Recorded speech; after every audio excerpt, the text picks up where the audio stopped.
On dit que rien n'est jamais perdu. Et c'est vrai, découvrons des navires figés dans le temps. Le premier est vraiment fascinant. Voici l'épave d'Anticythère. C'est un navire de commerce grec du 1er siècle avant Jésus-Christ.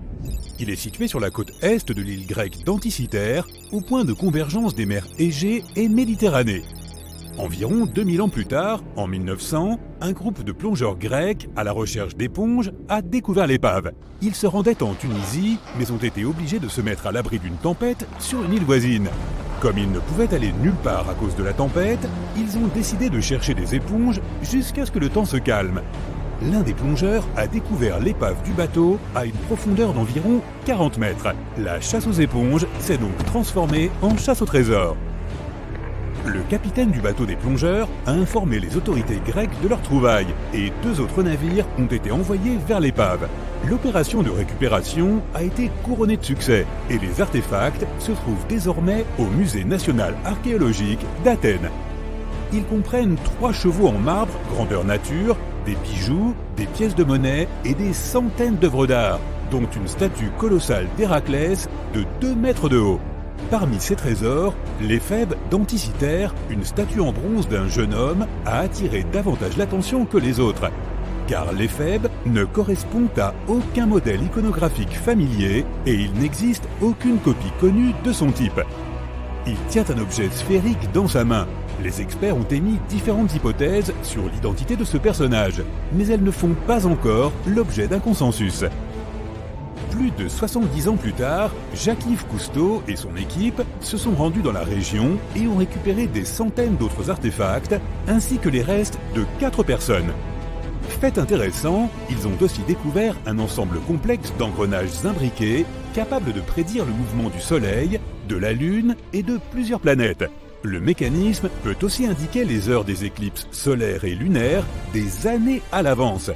Cette machine d'Anticythère est donc une espèce de calendrier informatique précoce. Il s'en servait pour planifier des événements importants comme les activités agricoles, les rituels religieux et les Jeux olympiques. Ces artefacts, trouvés dans l'épave d'Anticythère, font partie des découvertes les plus importantes de l'archéologie moderne. Rien que la machine elle-même a changé notre perception des limites de la technologie antique. Ce mécanisme repose sur une conception sophistiquée et a été fabriqué il y a plus de 1000 ans. Même après toutes ces découvertes étonnantes, les experts pensent que le site de l'épave demeure largement inexploré. C'est surtout à cause de son emplacement et de la configuration des fonds marins sur lesquels repose le navire. L'épave est trop profonde pour les plongeurs en scaphandre autonome, mais trop peu profonde pour utiliser un submersible. Une étude réalisée sur le fond marin en 2012 a révélé la présence d'une 2e épave, environ 245 mètres plus au sud. Il est clair que cette zone a beaucoup à offrir à l'humanité. Mais l'aurions-nous découverte si ces chasseurs d'éponges n'étaient pas allés l'explorer ? Les scientifiques ont trouvé une épave en Antarctique au fond de la mer de Weddell, 107 ans après son naufrage. Le nom du navire était l'Endurance. C'était le navire perdu de l'explorateur Sir Ernest Shackleton. Les scientifiques qui l'ont trouvé des décennies plus tard affirment qu'il faisait partie des plus grandes épaves perdues de tous les temps. C'est pourquoi ils ont filmé toute la découverte. La vidéo montre les restes de l'Endurance et prouve qu'il est encore dans un état remarquable. Il est resté à 3000 mètres de profondeur pendant plus d'1 siècle. Et pourtant, on dirait qu'il a coulé très récemment. L'histoire est la suivante. Le navire a été écrasé par la glace et a coulé en 1915. Shackleton et son équipage ont dû embarquer dans de petits canots de sauvetage. À partir de ce moment-là, la survie a commencé. Shackleton a réussi à mettre son équipage en sécurité. Puis, le navire a coulé. C'est une histoire assez épatante. Mais pourquoi les scientifiques ont-ils accordé tant de valeur à ce navire ? Tout d'abord, l'expédition impériale transantarctique de Shackleton naviguait pour effectuer la première traversée terrestre de l'Antarctique. Oui, l'équipage s'est retrouvé piégé dans la glace, mais l'intention était louable. Deuxièmement, le défi même de trouver l'épave était de taille. La mer de Weddell est presque toujours recouverte d'une épaisse couche de glace, cette même glace qui a fait couler l'Endurance. S'approcher du lieu présumé du naufrage est très difficile, sans parler de la possibilité de mener des recherches. Les experts ont prévu le moment où l'étendue de la glace de l'Antarctique serait la plus mince, grâce aux images satellites. Ils ont également choisi un moment où la météo était en leur faveur pour lancer une expédition. Le docteur John Shears a déclaré qu'ils ont réussi à mener à bien la recherche d'épave la plus difficile au monde en luttant contre une glace en constante évolution, les blizzards et des températures descendant à moins 18 degrés Celsius. Et c'était des conditions plutôt clémentes pour la région. Enfin, regarde comme ces poutres sont bien conservées. On peut même encore lire le nom du navire. L'archéologue marin Mensun Bunt affirme que c'est la plus belle épave de bateau en bois qu'il ait jamais découverte. Or, il a 50 ans de carrière, donc ce ne sont pas des paroles en l'air. Mais comment se fait-il que le bois n'est pas pourri ? Le docteur Michel Taylor, biologiste polaire des profondeurs, affirme que le bois s'est peu détérioré car les créatures mangeuses de bois ne se trouvent pas dans cette région sans forêt de l'Antarctique. Les ouvriers d'une mine de charbon dans l'est de la Serbie ont découvert 3 épaves de navires qui se trouvaient là depuis au moins 1300 ans. La plus grande provient d'une flotte de l'ancien empire romain. Elle mesure environ 15 mètres de long et a un fond plat. On estime que le navire pouvait transporter un équipage de 30 à 35 personnes. En regardant sa coque, tu peux voir les marques de réparation. Cela nous donne un aperçu de ce qui se passait il y a plus de 1000 ans. Les 2 plus petits navires, quant à eux, correspondent aux descriptions de bateaux utilisés par les groupes slaves pour attaquer la frontière romaine. Ces 2-là ont été découverts sous la boue et l'argile dans le lit d'une ancienne rivière. Apparemment, à cette époque, il y avait une base romaine dans un endroit appelé Viminacium. Il est intéressant de noter que Viminacium était une capitale de province dont la population était estimée à 40 000 habitants au IVe siècle de notre ère. À titre de comparaison, elle était encore plus grande que Pompéi. La mine de charbon de Kostolac recèle bien des trésors. Les archéologues y avaient déjà trouvé des preuves d'une ancienne activité humaine et animale.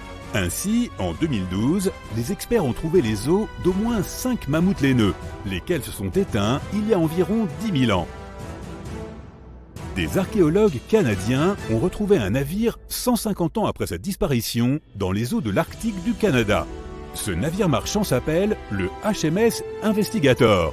Il a été acheté en 1848 pour rechercher le bateau de l'explorateur Sir John Franklin qui s'était perdu lors de l'expédition du passage du Nord-Ouest.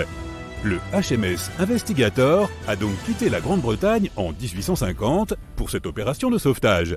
L'équipage de l'expédition, dont le capitaine était Robert McClure, a fait appareiller l'Investigator.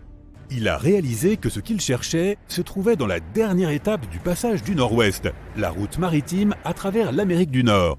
Mais avant qu'il ne puisse naviguer dans la mer de Beaufort, le navire de 122 tonnes s'est retrouvé à son tour coincé dans l'épaisse glace. L'équipage a passé l'hiver dans le détroit du Prince de Galles. L'été suivant, McClure a de nouveau essayé de naviguer jusqu'à la fin du passage.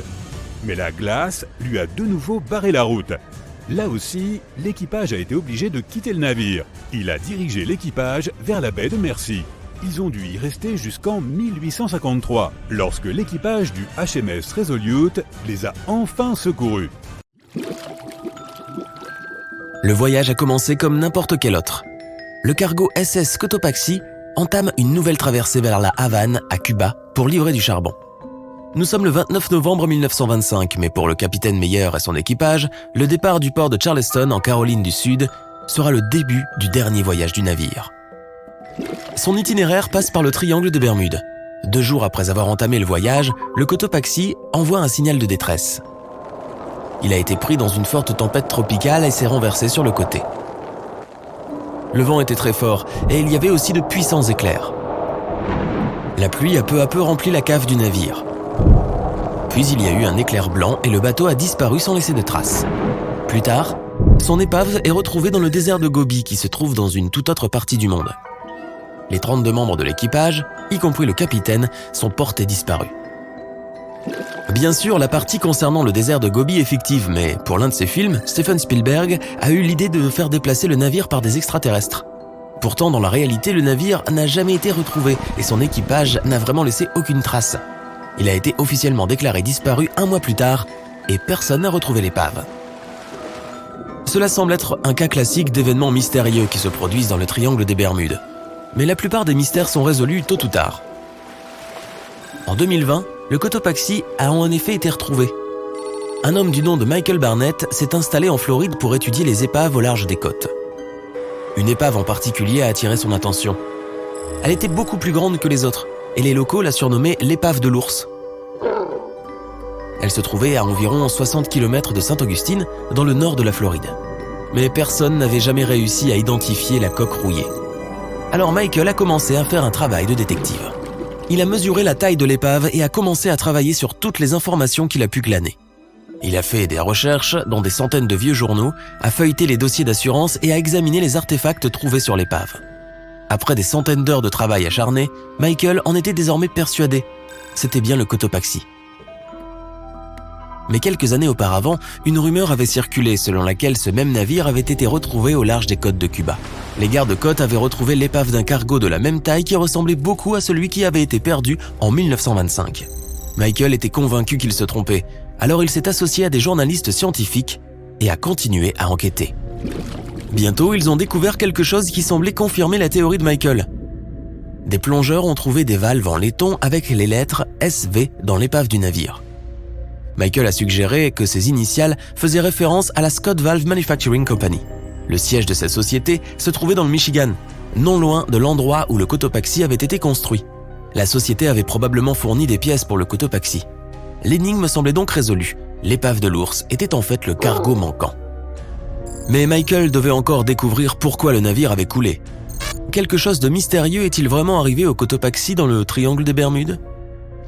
Plus tard, Michael a retrouvé le témoignage du charpentier du navire parmi de vieux papiers. Le charpentier affirmait que les écoutilles couvrant le charbon du navire étaient dans un état désastreux avant le naufrage.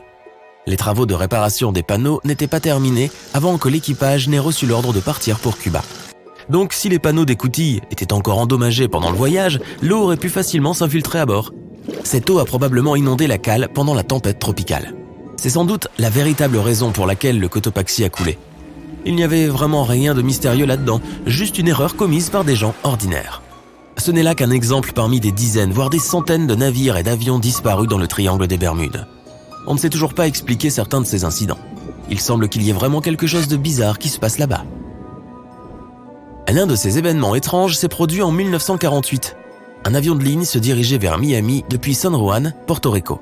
Il a disparu dans la même zone que le Cotopaxi. Les 32 personnes à bord ont disparu sans laisser de traces.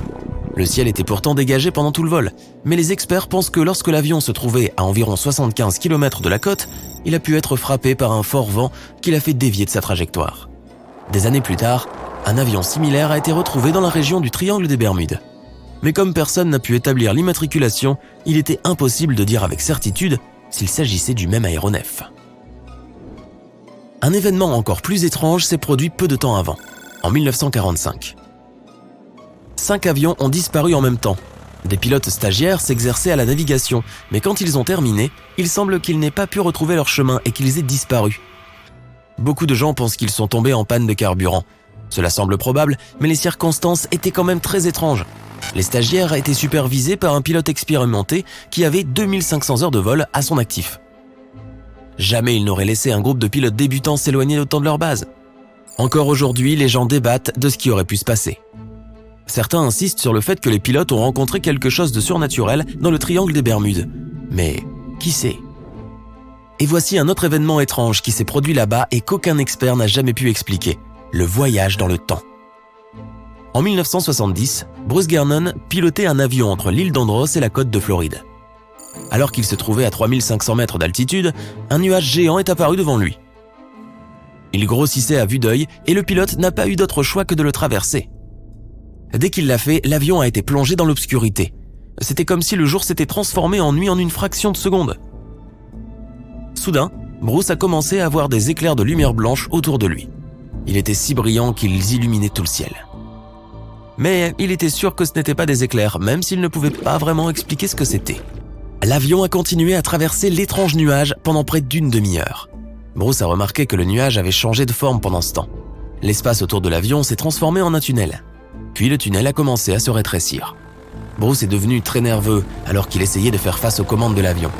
tous ses instruments et son équipement de navigation devenaient fous et l'électronique a cessé de fonctionner. Puis une lumière blanche est apparue à la fin du tunnel. Comme dans les films, l'avion s'est échappé du tunnel de nuages qui se refermait à la toute dernière seconde. Tout allait bien, mais Bruce se retrouvait maintenant dans un brouillard blanc. Il n'avait aucune idée de l'endroit où il se trouvait. Il a alors réussi à contacter le contrôle au sol. Il a été choqué lorsqu'il a appris que son avion se trouvait déjà dans l'espace aérien, au-dessus de Miami. Il semblait que quelque chose d'impossible s'était produit. Bruce devait couvrir une distance d'environ 400 km pendant le vol. Cela prenait généralement environ 1h30. Mais il avait réussi en seulement 47 minutes, presque 2 fois plus vite que la normale. Quand Bruce a atterri, il est allé vérifier la quantité de carburant restant dans le réservoir. Il s'est avéré qu'il avait également consommé beaucoup moins que la quantité normale de carburant. Peut-il y avoir une explication logique à cet avion qui voyage dans le temps ? Eh bien, les archives montrent qu'un grand nombre de taches solaires ont été détectées à la surface du Soleil ce jour-là et qu'il y avait un fort vent solaire. Cela aurait pu facilement rendre fous les appareils électroniques et les dispositifs de l'avion. Mais qu'en est-il du mystérieux nuage ? La côte de Floride est une zone où 2 grands courants d'air se rencontrent.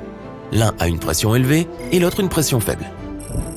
Cela provoque beaucoup de nuages orageux dans la région, mais les gens se demandent encore comment Bruce a pu couvrir cette distance aussi rapidement. Certains disent qu'une sorte de mystérieuse énergie noire a été impliquée. D'autres disent qu'il s'agissait d'une anomalie gravitationnelle qui a courbé l'espace et le temps. D'autres encore pensent que Bruce n'est qu'un imposteur. Nous ne connaissons toujours pas la vérité. Alors y a-t-il vraiment quelque chose de surnaturel dans le triangle des Bermudes ? Ou est-ce que ce ne sont que des coïncidences et des histoires inventées de toutes pièces ? La vérité est que les avions et les navires ne disparaissent pas plus dans le triangle des Bermudes que partout ailleurs dans le monde. Par une journée parfaitement calme, un point apparaît à l'horizon, loin en pleine mer. Il grandit à mesure qu'il se rapproche et bientôt on peut constater que c'est un navire. Mais lorsque tu le regardes à travers la longue vue, tu as froid dans le dos. Le navire est en parfait état et sa cargaison est à bord, mais il est complètement dénué d'équipage, dérivant inexorablement au gré du courant. C'est ce qu'a vu le capitaine de l'Helen Austin en 1881 et ce qui a apporté autant de peine à son équipage. En décembre de l'année précédente, l'Helen Austin, un grand navire de 64 mètres de long, a quitté le port de Liverpool pour effectuer le voyage jusqu'à New York. Le navire transportait un chargement de personnes espérant trouver une vie meilleure dans le Nouveau Monde. Le capitaine A.J. Griffin dirigeait le navire en cap sud-ouest pour un trajet plus court. Et début 1881, ils se sont retrouvés au nord de la mer des Sargasses, connue pour son manque de vent et ses forts courants circulaires. Les navires qui y étaient pris pouvaient perdre le contrôle et continuer à dériver en rond jusqu'à ce qu'ils soient entraînés vers le centre. De là, il leur faudrait extrêmement de chance pour pouvoir s'extraire de ces courants. Mais le plus souvent, ils restaient à jamais dans le désert, désolés de cette mer. Pire encore, la région appartenait au tristement célèbre Triangle des Bermudes, déjà connu pour faire sombrer les navires et les faire disparaître sans laisser de traces. L'équipage du navire était nerveux, craignant de se trouver dans une zone aussi dangereuse, si près d'une mer qui pourrait les immobiliser. Un jour, l'Helen Austin a perdu de sa vitesse et est tombée à la dérive, sans aucun vent. Mais tout allait bien. Ils avaient de nombreuses provisions et étaient toujours dans les temps. Le capitaine Griffin se déplaçait sur son navire et donnait des ordres avec une voix calme mais autoritaire, et son équipage ainsi que les passagers avaient entièrement confiance en lui. Mais soudain, la vigie a hurlé d'en haut qu'un navire était en vue. Et effectivement, quand le capitaine a regardé dans la direction indiquée par la vigie, il a vu un bateau s'approchant doucement de l'Helen Austin. Plus il s'approchait, plus il était évident que la façon dont l'étrange bateau se déplaçait n'était pas normale. Le capitaine a fait la grimace et l'a examiné à travers sa longue vue. La goélette était intacte, mais complètement silencieuse. Il n'y avait pas une seule âme à bord. Les navires abandonnés n'étaient pas si rares dans l'Atlantique à cette époque, mais les pirates non plus. Le capitaine Griffin a décidé d'attendre et de regarder. Au bout de 2 jours, la goélette était toujours aussi silencieuse et le capitaine a finalement estimé qu'il était sûr de s'y rendre. Il a donc décidé de sélectionner une petite équipe de marins et est monté à bord du navire échoué. Il n'y avait personne, mais la chance semblait être du côté de Griffin. La précieuse cargaison de bois d'acajou était toujours dans les cales. Le capitaine est alors retourné sur l'Helen Austin et a ordonné à ses hommes de confiance de conduire le petit bateau jusqu'à New York. Le moral de l'équipage s'est considérablement amélioré avec la perspective des richesses qui les attendaient à l'arrivée. Lorsque le vent a recommencé à souffler fort, l'Helen Austin a continué son voyage, avec le navire sans nom dans son sillage. Mais au bout de quelques jours, les navires ont été pris dans une puissante tempête et ont été séparés. Le vent, la pluie et les vagues les ont frappés pendant plusieurs jours d'affilée. Lorsque le temps s'est enfin calmé, le capitaine Griffin a ordonné de retrouver la goélette. Ils ont cherché pendant un jour de plus jusqu'à ce qu'ils la trouvent finalement à la dérive, bien loin de leur cap. Griffin a appelé ses hommes à bord du plus petit navire, mais personne n'a répondu. Un groupe de marins est allé enquêter et est revenu avec le visage blanc de terreur. Tout l'équipage du navire avait disparu dans la tempête. Cependant, le capitaine n'était pas du genre à perdre une trouvaille aussi précieuse et a donc ordonné à une autre équipe de reprendre le contrôle du voilier. À contre-cœur, les marins ont obéi et les deux navires ont continué leur voyage. Ils ont convenu de rester aussi près que possible l'un de l'autre et de faire retentir leurs signes sonores à intervalles réguliers la nuit pour se faire savoir que tout allait bien. Plusieurs nuits se sont déroulées sans problème, les cloches sonnant toutes les heures de façon rassurante. Mais un jour, une épaisse couche de brouillard est tombée sur la mer et a presque complètement bloqué leur vision. Les navires ont continué à avancer et ont commencé à faire sonner leurs cloches plus tôt. La nuit venue, le brouillard était toujours là, mais les cloches étaient le son de la vie, jusqu'à ce qu'elles s'arrêtent. Le capitaine Griffin a sonné une fois, puis deux fois. Pas de réponse. L'équipage a allumé les feux et regardé attentivement la mer. Mais le brouillard ne s'était toujours pas levé et ils ne voyaient strictement rien. Personne n'a pu dormir cette nuit-là et ils ont attendu, en silence, jusqu'à l'aube. Les premiers rayons de soleil ont permis au brouillard de se disperser lentement et tout l'équipage s'est rendu sur le bord du pont, le cœur lourd.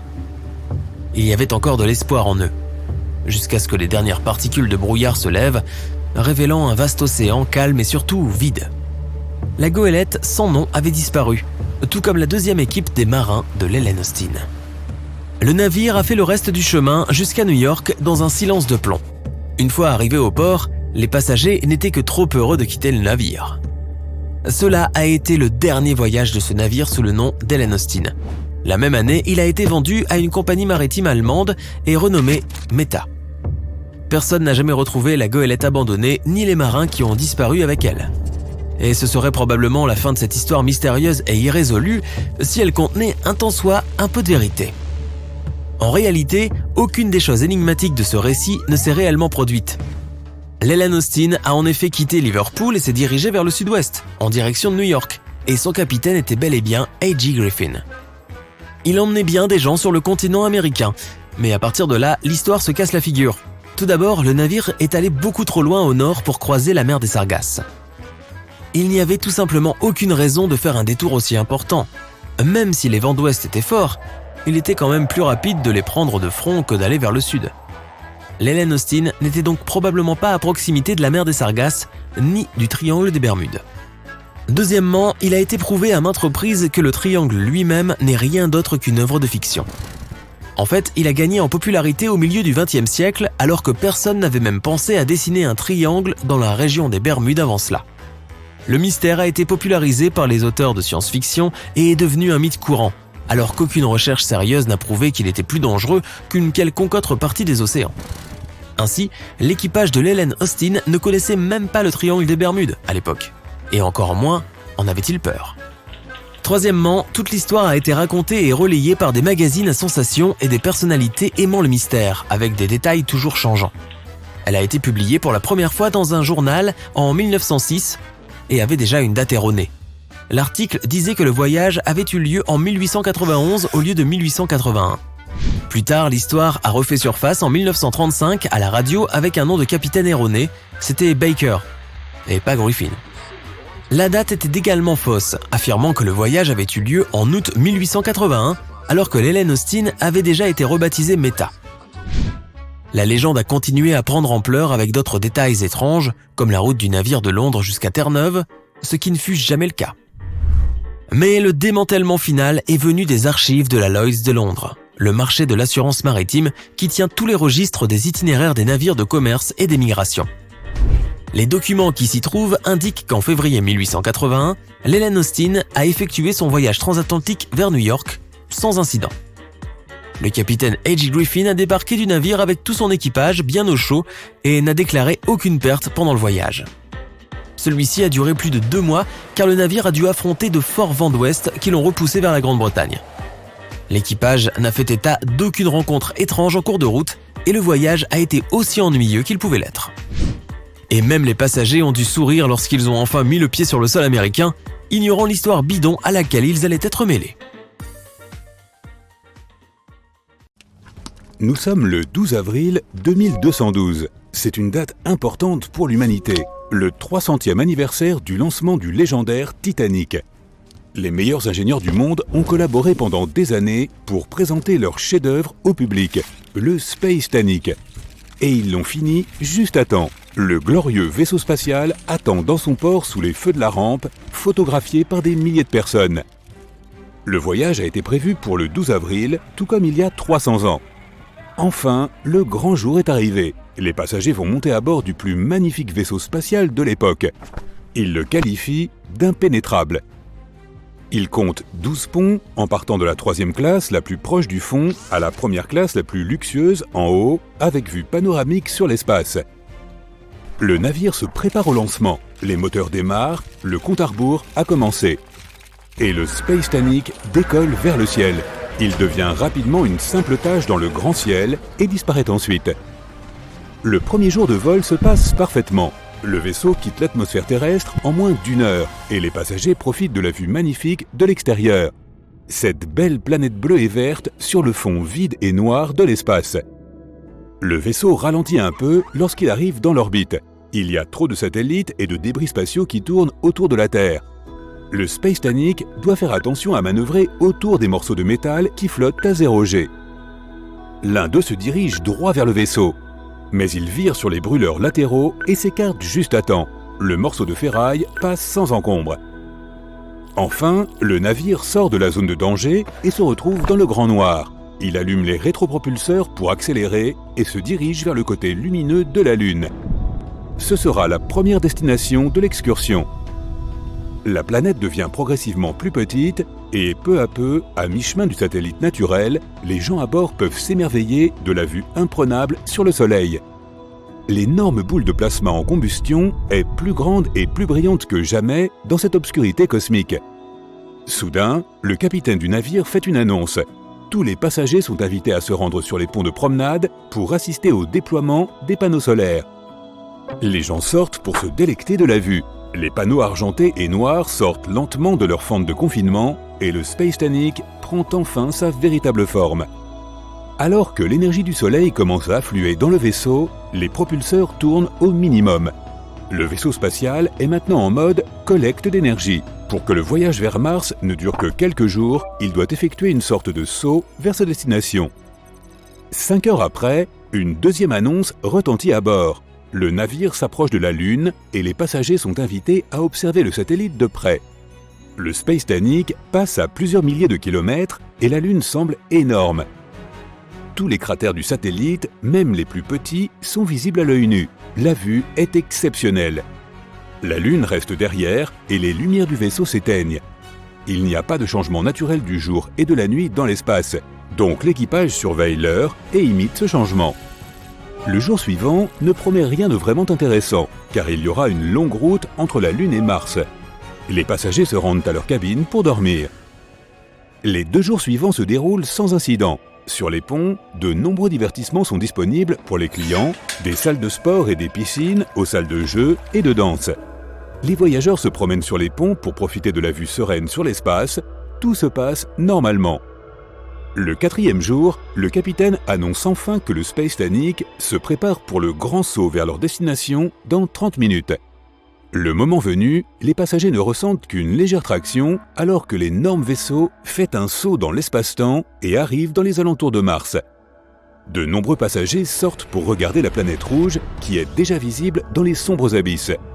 La visite entre dans sa phase finale, mais l'atterrissage n'est prévu que tard dans la nuit. À 23 heures, alors que la plupart des passagers sont déjà dans leur lit, le Space-Tanic entame les dernières manœuvres. Il doit faire un petit tour autour de Mars, car le port est de l'autre côté de la planète. Certains des invités ne peuvent pas dormir et se tiennent sur le pont pour regarder le sol rouge passer lentement à plusieurs milliers de kilomètres au-dessous d'eux. Le vol touche à sa fin. Il ne reste que quelques heures avant l'atterrissage. Le vaisseau est en orbite de l'autre côté de Mars. Tout est calme, trop calme. Tout d'un coup, un énorme boom secoue tout le Space Titanic et propulse les gens endormis hors de leur lit. Les lumières d'urgence qui clignotent s'allument, tout le monde est inquiet, mais aucune annonce ne vient du capitaine. Et seuls ceux qui étaient sur le pont à tribord remarquent l'horrible détail. L'aile avant droite a été arrachée et passe devant eux en volant vers la poupe. En pressant leur visage contre la vitre et en faisant des efforts pour voir la coque, ils découvrent une énorme entaille près du nez du navire. Le Space Titanic se secoue à nouveau et des morceaux de métal s'échappent du trou béant. Le vaisseau perd rapidement sa pressurisation. Pendant ce temps, l'aile brisée a frappé la poupe et a laissé une autre entaille. Les mécanismes dans le compartiment du moteur commencent à s'effondrer et sont entraînés dans l'espace. Le vaisseau gémit et s'arrête, suspendu à des milliers de kilomètres au-dessus de Mars. Enfin, le capitaine annonce par l'interphone que le Space Titanic est entré en collision avec un astéroïde qui errait dans l'espace. Tous les passagers sont priés de se rendre à leurs ponts respectifs pour être évacués. En moins d'une heure, toutes les capsules de sauvetage sont occupées et prêtes à être déployées. Mais environ un tiers des passagers sont encore à bord du vaisseau. Il s'avère que beaucoup de capsules ont explosé lors de la collision. L'histoire semble se répéter. Le capitaine donne quand même l'ordre de déployer les capsules et celles-ci sortent de leur espace de stockage, laissant des centaines de personnes derrière elles.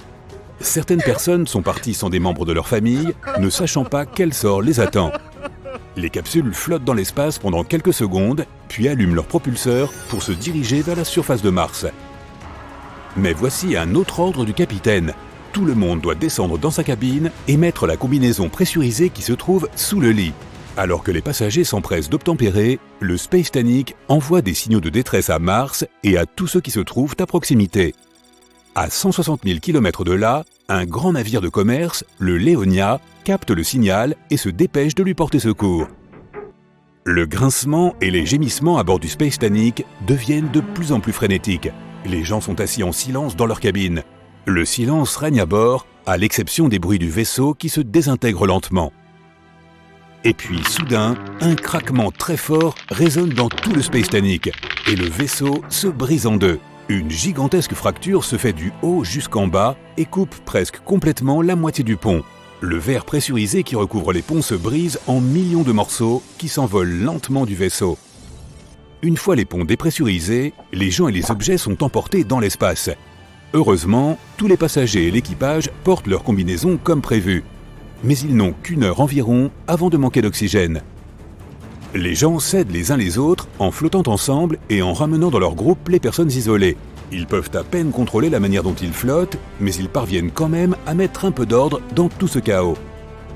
Rassemblés dans l'espace sombre, au-dessus de la sinistre planète rouge, ils regardent le puissant Space Titanic se transformer en un amoncellement de débris spatiaux. 45 minutes se sont écoulées. L'oxygène se fait rare et les gens essaient de respirer aussi lentement et prudemment que possible. Il n'y a toujours pas d'aide en vue et ils se préparent au pire. Mais alors, l'un d'eux commence à faire des signes et à pointer quelque chose. C'est un point lumineux. Il se différencie à peine des étoiles de l'espace lointain, mais il se rapproche à chaque seconde. Et au bout de 5 minutes, les gens soulagés voient un vaisseau spatial se diriger vers eux. Le Leonia est arrivé juste à temps pour sauver la situation. Rapidement, mais sans se presser, l'équipage du Leonia rassemble tous ceux qui flottent dans l'espace autour des restes du Space Titanic et les embarque à bord de leur vaisseau. Le dernier des survivants n'avait plus que 3 minutes d'oxygène de réserve. Quelques heures après, le Leonia se pose en toute sécurité sur le port spatial principal de Mars. Ce jour-là, les journaux ont parlé de l'accident comme du jour où le Titanic a de nouveau coulé. La mer, cette bête aquatique implacable, défie depuis des siècles toutes les tentatives pour la dompter. De nombreux navires poussés par le vent ont traversé les régions les plus rudes du monde. Certains ont survécu à la bataille livrée avec la mer et beaucoup s'en sont même tirés à bon compte. Voici une histoire, 1834. Un navire appelé le Pilgrim met le cap sur la Californie et Boston. Le voyage contournera l'Amérique du Sud et passera ensuite le Cap Horn au Chili. Richard s'engage comme marin marchand à bord du Pilgrim. C'est son premier voyage en mer. L'équipage lui raconte des histoires sur le passage de Drake au passage du Cap Horn, une route légendaire pour sa dangerosité. D'innombrables navires et marins ont disparu dans ces eaux. Depuis sa découverte en 1526, le Cap Horn est devenu rapidement connu de tous ceux qui l'ont emprunté comme le test ultime des compétences de tout marin et de la force de tout navire. Ceux qui ont survécu au voyage considèrent le Cap Horn comme le cauchemar des mers. Jack, le timonier, un vétéran chevronné, dirige le navire vers cette route extrêmement dangereuse. Jack est à bord du Pilgrim depuis sa première mise en service en 1825. Il est passé par là de nombreuses fois, apprenant à chaque fois une leçon différente des épreuves que lui a fait subir la mer. Le Pilgrim a été remis en état depuis son dernier voyage, il y a 1 an. Richard apprécie l'expérience de Jack, étant donné que c'est son premier voyage en mer. Jack rassure Richard quant à la fiabilité du Pilgrim, même s'il ne s'agit que d'un petit brick en bois avec 2 mâts. Jack est conscient que les navires en bois deviennent progressivement obsolètes, remplacés par de nouveaux navires à vapeur. Mais Jack préfère la maniabilité du Pilgrim et le préfère de loin aux navires en acier. Richard est ravi d'être à bord. Il y a tellement de choses à explorer dans la vie d'un marin marchand, mais il a du mal à trouver son pied marin sur le bateau. Les vents violents font avancer le Pilgrim plus rapidement, ce qui permet à Richard de se familiariser rapidement avec la vie en mer. En même temps, rien ne peut le préparer à ce qu'il va vivre au Cap Horn. C'est la pointe de terre la plus au sud avant l'Antarctique. L'espace entre le continent glacé et le Cap Horn contient le tristement célèbre passage de Drake. Environ 1100 km entre le Cap Horn et la péninsule antarctique. Les vents puissants permettent un voyage constant et régulier vers le Cap Horn. Mais, comme Jack le dit à Richard, les vents sont plus concentrés dans le passage de Drake. Ils créent un effet d'entonnoir et deviennent plus forts et plus imprévisibles.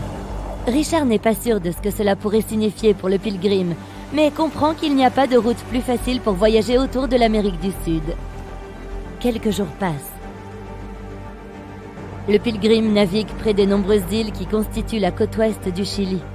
Bien que la mer soit relativement calme, Richard continue de souffrir de son manque de pieds marins. Ses mouvements ne sont toujours pas très assurés. Le pont, qui oscille constamment, se soulève et s'abaisse, et Richard a du mal à s'habituer à ce mouvement. De grosses vagues irrégulières frappent le Pilgrim sous tous les angles. Le navire s'approche rapidement du Cap Horn. Richard regarde vers de grands nuages noirs et orageux au loin. « Bienvenue au Cap Horn », dit Jack en souriant à moitié. Le sourire ironique sur son visage disparaît rapidement. L'homme devient sérieux, sachant ce qui les attend tous. Des vents plus forts commencent à gonfler les voiles, tandis que l'équipage s'efforce à s'accrocher au cordage. Richard tente désespérément de régler les voiles arrière pour s'adapter au changement constant des vents violents du sud. Jack tient fermement la barre, conscient de l'importance de son rôle. Il se méfie de la houle, elle peut se former très rapidement au fur et à mesure qu'ils vont vers le sud. Il est crucial que le Pilgrim ne s'aventure pas trop près du cap quand ils approchent.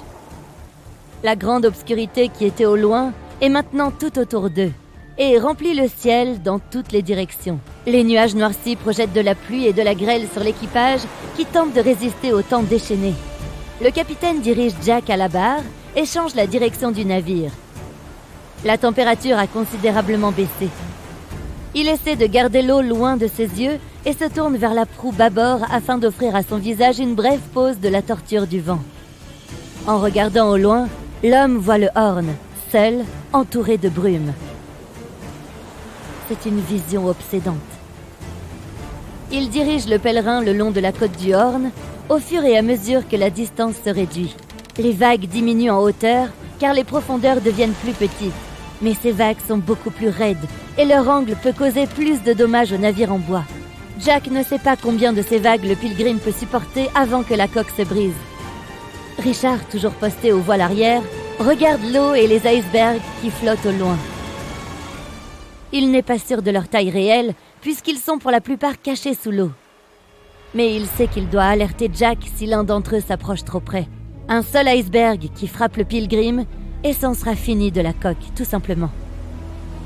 Consciencieusement, il regarde par-dessus bord et, au loin, les icebergs ne sont pas les seules choses qu'il faut surveiller. Les vagues scélérates sont courantes dans ces mers aussi. La connexion des océans Antarctique et Pacifique, mélangée à une météo orageuse, forme des vagues ensemble. Cela crée des vagues dites scélérates beaucoup plus grandes. On sait que ce genre de vague peut atteindre 30 mètres de haut. Elles peuvent détruire la plupart des navires sur leur passage. Ce sera sûrement la fin du Pilgrim s'il rencontre une vague scélérate. De forts courants modifient la route du navire, comme si le Horn essayait de l'attirer vers ses bas-fonds rocheux. Lentement, il se rapproche du Cap Horn. Jack lutte contre le courant à la barre. En faisant tourner la barre, il tend son corps autant qu'il le peut. En grognant, il fait passer la gouverne de bâbord à tribord et vice-versa. Le capitaine continue de crier des instructions. Pour un novice, elles sont extrêmement confuses. Mais Jack, un vétéran endurci, continue d'interpréter les directions avec facilité et gouverne pour réajuster leur trajectoire loin du Horn. Le capitaine ordonne à Richard de vérifier la coque sous les ponts. Avec le niveau de battement que le passage du Drake a fourni jusqu'à présent, il a sûrement endommagé le navire d'une manière ou d'une autre. Richard court sur le pont alors qu'un autre marin lui crie quelque chose, mais le bruit de la mer le rend difficile à entendre. Une vague frappe le côté et se déverse sur le pont. Richard parvient à s'accrocher au mât avant d'être pratiquement emporté par-dessus bord. Tout le pont avant semble être sous l'eau. Accroché alors que l'eau ruisselle sur les côtés du navire et en attendant qu'elle se dissipe, Richard regarde le Horn passer lentement. Pourtant, il fait signe au Pilgrim comme s'il réclamait son dû à l'équipage. Les courants continuent de pousser le navire alors que la tempête fait rage, sans que la fin de cette bataille soit en vue. La tempête est de plus en plus grande et féroce. Richard se prépare à descendre et à évaluer les dégâts. Après une lente descente vers les ponts inférieurs, Richard peut enfin regarder la coque depuis les compartiments du vaisseau. Il n'y a aucun dommage d'après ce qu'il peut voir. Mais il est choqué par la profondeur de l'eau à l'intérieur. C'est maintenant à la hauteur de la taille. Des tasses, entre autres choses, flottent dans l'eau. Mais, même à l'intérieur du bateau, le gars ne peut pas échapper aux vagues. Incapable de donner un sens à tout cela, il reste figé et écoute la toute-puissance de Mère Nature à l'extérieur. La mer rugit encore plus fort et les vagues frappent constamment la coque. Cela ressemble à un sombre battement de tambour, un lent compte à rebours vers la disparition du Pilgrim. Richard se force à revenir à la terreur des ponts supérieurs en s'agrippant aux rambardes pour franchir avec précaution les escaliers glissants. Il oublie les craquements inquiétants des ponts en bois. Ils sont bientôt remplacés par les sons tendus des cordes, les cris des autres marins et le rugissement assourdissant de la mer qui s'écrase tout autour de lui. Jack est à la barre, concentré sur son rôle, luttant toujours contre le vent et les vagues, même avec la glace et le givre en plus. Il semble que le monde qui l'entoure s'est mis en tête de détourner l'homme de son devoir, mais Jack continue avec détermination. Pendant 9 jours, le Pilgrim se bat contre les changements incessants du climat, affrontant toutes sortes d'obstacles. Mais le navire réussit à s'en sortir. Après avoir laissé la tempête derrière lui, l'équipage met le cap sur le nord pour atteindre sa destination finale. La vue du soleil à travers les nuages sombres est le plus grand soulagement que Richard ait jamais ressenti. Malheureusement, Richard a perdu ses rations à un moment donné pendant la tempête. En mer, si tu perds tes rations, c'est ta propre malchance. Heureusement, Jack est assez gentil pour partager certaines des siennes. En 2017, plus de 25 millions de personnes ont embarqué sur des bateaux de croisière dans le monde entier, soit plus de la population totale de la Grèce. C'est devenu le choix préféré de beaucoup d'Américains lorsqu'il s'agit de partir en vacances. Il est facile de comprendre pourquoi sauter à bord d'un bateau de croisière devient plus populaire chaque année. Et ce mode de voyage revient à la mode avec les nouvelles générations. 2/3 des membres de la génération Y et des milléniaux disent que la croisière est leur nouveau type de vacances préféré. Comment l'expliquer ? Tout d'abord, c'est facile à planifier à l'avance. Ensuite, à bord, il y a des activités pour tous les membres de la famille. Et puis, tu as la chance de pouvoir visiter plusieurs destinations en un seul voyage. Un avantage supplémentaire de réserver une croisière est que tu peux tester différents endroits pour une prochaine escapade plus approfondie. Les divertissements à bord sont souvent de premier ordre, offrant aux passagers une touche de luxe supplémentaire. Quant à l'hébergement et aux infrastructures, ils sont généralement très fiables, sans oublier que cela donne aux touristes l'impression de s'évader des préoccupations du quotidien.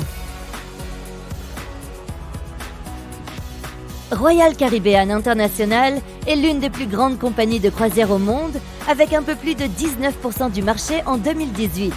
Sa flotte actuelle est divisée en plusieurs classes de navires, notamment la classe Voyageur, Radiance et Quantum. Le dernier né de l'impressionnante flotte de Royal Caribbean International a été construit en 2018. Le Wonder of the Seas est à ce jour le plus grand navire de croisière du monde, puisque ce paquebot spectaculaire vient de faire son voyage inaugural en mars 2022. Découvrons quelques-uns des incroyables atouts qu'il a à offrir à ses passagers. Pour commencer, le bateau est si grand qu'il a dû être divisé en quartiers. En effet, le Wonder of the Seas peut accueillir près de 7000 passagers. Tu aimes New York? Eh bien, le paquebot a son propre Central Park. Avec environ 10 000 plantes à découvrir, le Central Park du navire, qui est l'un des quartiers, est une caractéristique de tous les vaisseaux de la classe Oasis. Découvrons les autres quartiers. Il y a la promenade, une zone qui comprend une salle de jeux d'arcade, un magasin de bonbons et un bar sportif. Elle est idéale pour les longues promenades. Il y a aussi une zone de sport et de baignade sur le Wonder of the Seas, comprenant les nombreuses piscines et jacuzzis du navire, ainsi qu'un terrain de sport offrant de nombreuses activités. Ensuite, il y a la promenade royale. C'est l'artère principale du Wonder of the Seas, avec des bars, des cafés et des salons de thé. Le quartier des divertissements est le point central des activités de loisirs sur le paquebot. Là, les passagers peuvent trouver un club de comédie, une patinoire et même un théâtre. L'espace spa et fitness est une zone tranquille avec un large éventail de soins proposés. Le centre de fitness est gratuit d'ailleurs, si bien que les passagers n'ont aucune excuse pour ne pas faire d'exercice. Une 8e zone supplémentaire a été ajoutée au Wonder of the Seas. Elle s'appelle le quartier des suites. C'est une zone exclusive conçue pour les passagers séjournant dans les suites. Elle est située tout en haut du navire. Là, les passagers ont des membres du personnel désignés, appelés les Royal Génies. Si tu frottes une lampe dans ta suite, ils apparaissent. Bon, pas vraiment. Ces génies sont semblables à des majordomes qui s'occupent de quelques cabines chacun. Bien sûr, la compagnie de croisière cherche à éviter que les autres passagers posent des questions à ses membres d'équipage et mobilisent leur temps. C'est pourquoi les génies ne portent pas de badge nominatif dans les zones publiques. Concernant son itinéraire, le Wonder of the Seas devait initialement avoir son port d'attache en Chine. Mais le Royal Caribbean a décidé de déplacer le paquebot aux États-Unis. En mars 2022, le navire a commencé son voyage avec des itinéraires de 7 nuits dans les Caraïbes orientales et occidentales. En mai 2022, il a migré vers l'Europe, avec des croisières en Méditerranée occidentale au départ de Barcelone et de Rome. Les passagers peuvent aussi visiter Palma de Majorque, en Espagne, et Capri, en Italie. Lorsque la saison d'été sera terminée, le Wonder of the Seas devra retourner en Floride pour proposer des croisières toute l'année à partir de novembre 2022. Il est difficile d'imaginer un navire aussi massif qui puisse accueillir autant de commodités à bord. À titre de comparaison, le Titanic était le plus grand navire de son époque, mesurant 269 mètres de long. Or, le Wonder of the Seas ne fait pas seulement 362 mètres de long, mais il est aussi 36% plus haut et 34% plus large. Quant aux canaux de sauvetage, le Titanic n'en avait que 20, ce qui n'a tragiquement pas été suffisant pour sauver tous les passagers après que le navire ait heurté l'iceberg. Pourtant, le Wonder of the Seas a encore moins de canaux de sauvetage, 18 pour être précis. Cela te semble paradoxal et dangereux? Eh bien, pas vraiment, étant donné que chacun de ces canaux de sauvetage peut accueillir jusqu'à 370 personnes. Cela signifie que tous les passagers et membres d'équipage, environ 8000 personnes si le paquebot est complet, seront en sécurité en cas d'urgence. Maintenant, si nous pouvions organiser une course entre les deux navires, le Titanic serait le plus rapide des deux, battant le Wonder of the Seas d'1 000 marins par heure. Mais de nos jours, les passagers des bateaux de croisière sont plus intéressés par l'expérience que par la vitesse du navire. C'est pourquoi ce n'est plus un aspect si important. En termes de coût, le Titanic a coûté environ 7,5 millions de dollars à l'époque de sa construction, soit l'équivalent d'environ 200 millions de dollars aujourd'hui. Et le Wonder of the Seas, sa construction a coûté la somme astronomique de 1,35 milliard de dollars, ce qui le rend 6 fois plus cher que le Titanic. Et si on comparait le prix des billets, le billet le moins cher sur le Titanic coûtait 7 livres sterling, ce qui équivaut à environ 1000 dollars aujourd'hui. Le billet le moins cher sur le Wonder of the Seas coûte actuellement 423 dollars, mais les prix peuvent varier en fonction du lieu, de la saison, de l'itinéraire et du pourboire que tu donnes à ton Royal Genie. Et maintenant, qu'en est-il des icebergs ? Le Titanic a navigué dans les eaux glaciales de l'Atlantique Nord, où il fallait être à l'affût des géants de glace. À l'inverse, le Wonder of the Seas fera des croisières dans la douceur des Caraïbes, où la pire chose qui puisse arriver, c'est de sortir un 22 au blackjack. Placé à côté de ses camarades de la flotte de la Royal Caribbean, le Wonder of the Seas est tout aussi impressionnant. Les premiers navires de la compagnie pouvaient accueillir environ 2500 personnes, en comptant les passagers et le personnel. Ces navires étaient le Splendor of the Seas, le Legend of the Seas, et le plus petit de tous, l'Empress of the Seas. Les plus grands navires de la flotte de la compagnie peuvent aujourd'hui accueillir un total de 9000 personnes, soit presque 3 fois la taille et la capacité des paquebots précédents. Le Wonder of the Seas est l'un d'entre eux, ainsi que le Harmony of the Seas et le Symphony of the Seas. Tu vois une certaine répétition ici ? Oui, si tu vois un navire dont le nom se termine par of the Seas, tu peux supposer qu'il appartient à la Royal Caribbean. Mais si tu vois Chicken of the Seas, c'est juste une boîte de thon. Choisir entre les bateaux de croisière en fonction de leur taille, c'est comme se demander si tu dois visiter ton musée local ou le Louvre à Paris. Tout dépend de tes préférences. Certaines familles préfèrent les petits bateaux, d'autres sont fans des grands espaces qui peuvent fournir tout ce dont elles ont besoin. D'un point de vue historique, il est tout aussi passionnant de voir le chemin parcouru en termes de transport maritime. Le SS Royal William, par exemple, a été le premier bateau à effectuer un voyage transatlantique presque entièrement à la vapeur en 1833. Il ne faisait que 49 mètres de long et pouvait accueillir environ 155 passagers. Et si la mer était calme, ils étaient logés de façon moins sommaire. De même, le premier méga-navire moderne au monde était le MS Sovereign of the Seas. Lancé en 1987, il ne faisait que 271 mètres de long et pouvait transporter un peu moins de 3000 passagers. La taille et la capacité ne sont pas les seules améliorations apportées aux nouveaux bateaux de croisière. Les récents développements technologiques en matière d'intelligence artificielle et de reconnaissance faciale ont permis aux opérateurs de croisière de garantir un embarquement plus rapide et plus fluide aux passagers. Si par le passé, il fallait entre 60 et 90 minutes pour que tous les passagers montent à bord d'un navire, aujourd'hui, les opérateurs de croisière parviennent à installer confortablement les gens en moins de 15 minutes. Tu dois être impatient de réserver un billet. Mais examinons d'abord quelques-unes des activités les plus intéressantes que tu peux essayer à bord du Wonder of the Seas. Ainsi, tu sauras dans quoi tu t'embarques. Tous les navires de la Royal Caribbean ont une quantité d'œuvres d'art à bord que les passagers peuvent admirer. Mais le Wonder of the Seas va encore plus loin et présente même des statues d'astronautes à des endroits clés du navire. Tu trouveras un premier astronaute regardant à travers la vitre de la promenade, tandis qu'un deuxième est occupé à faire de l'escalade.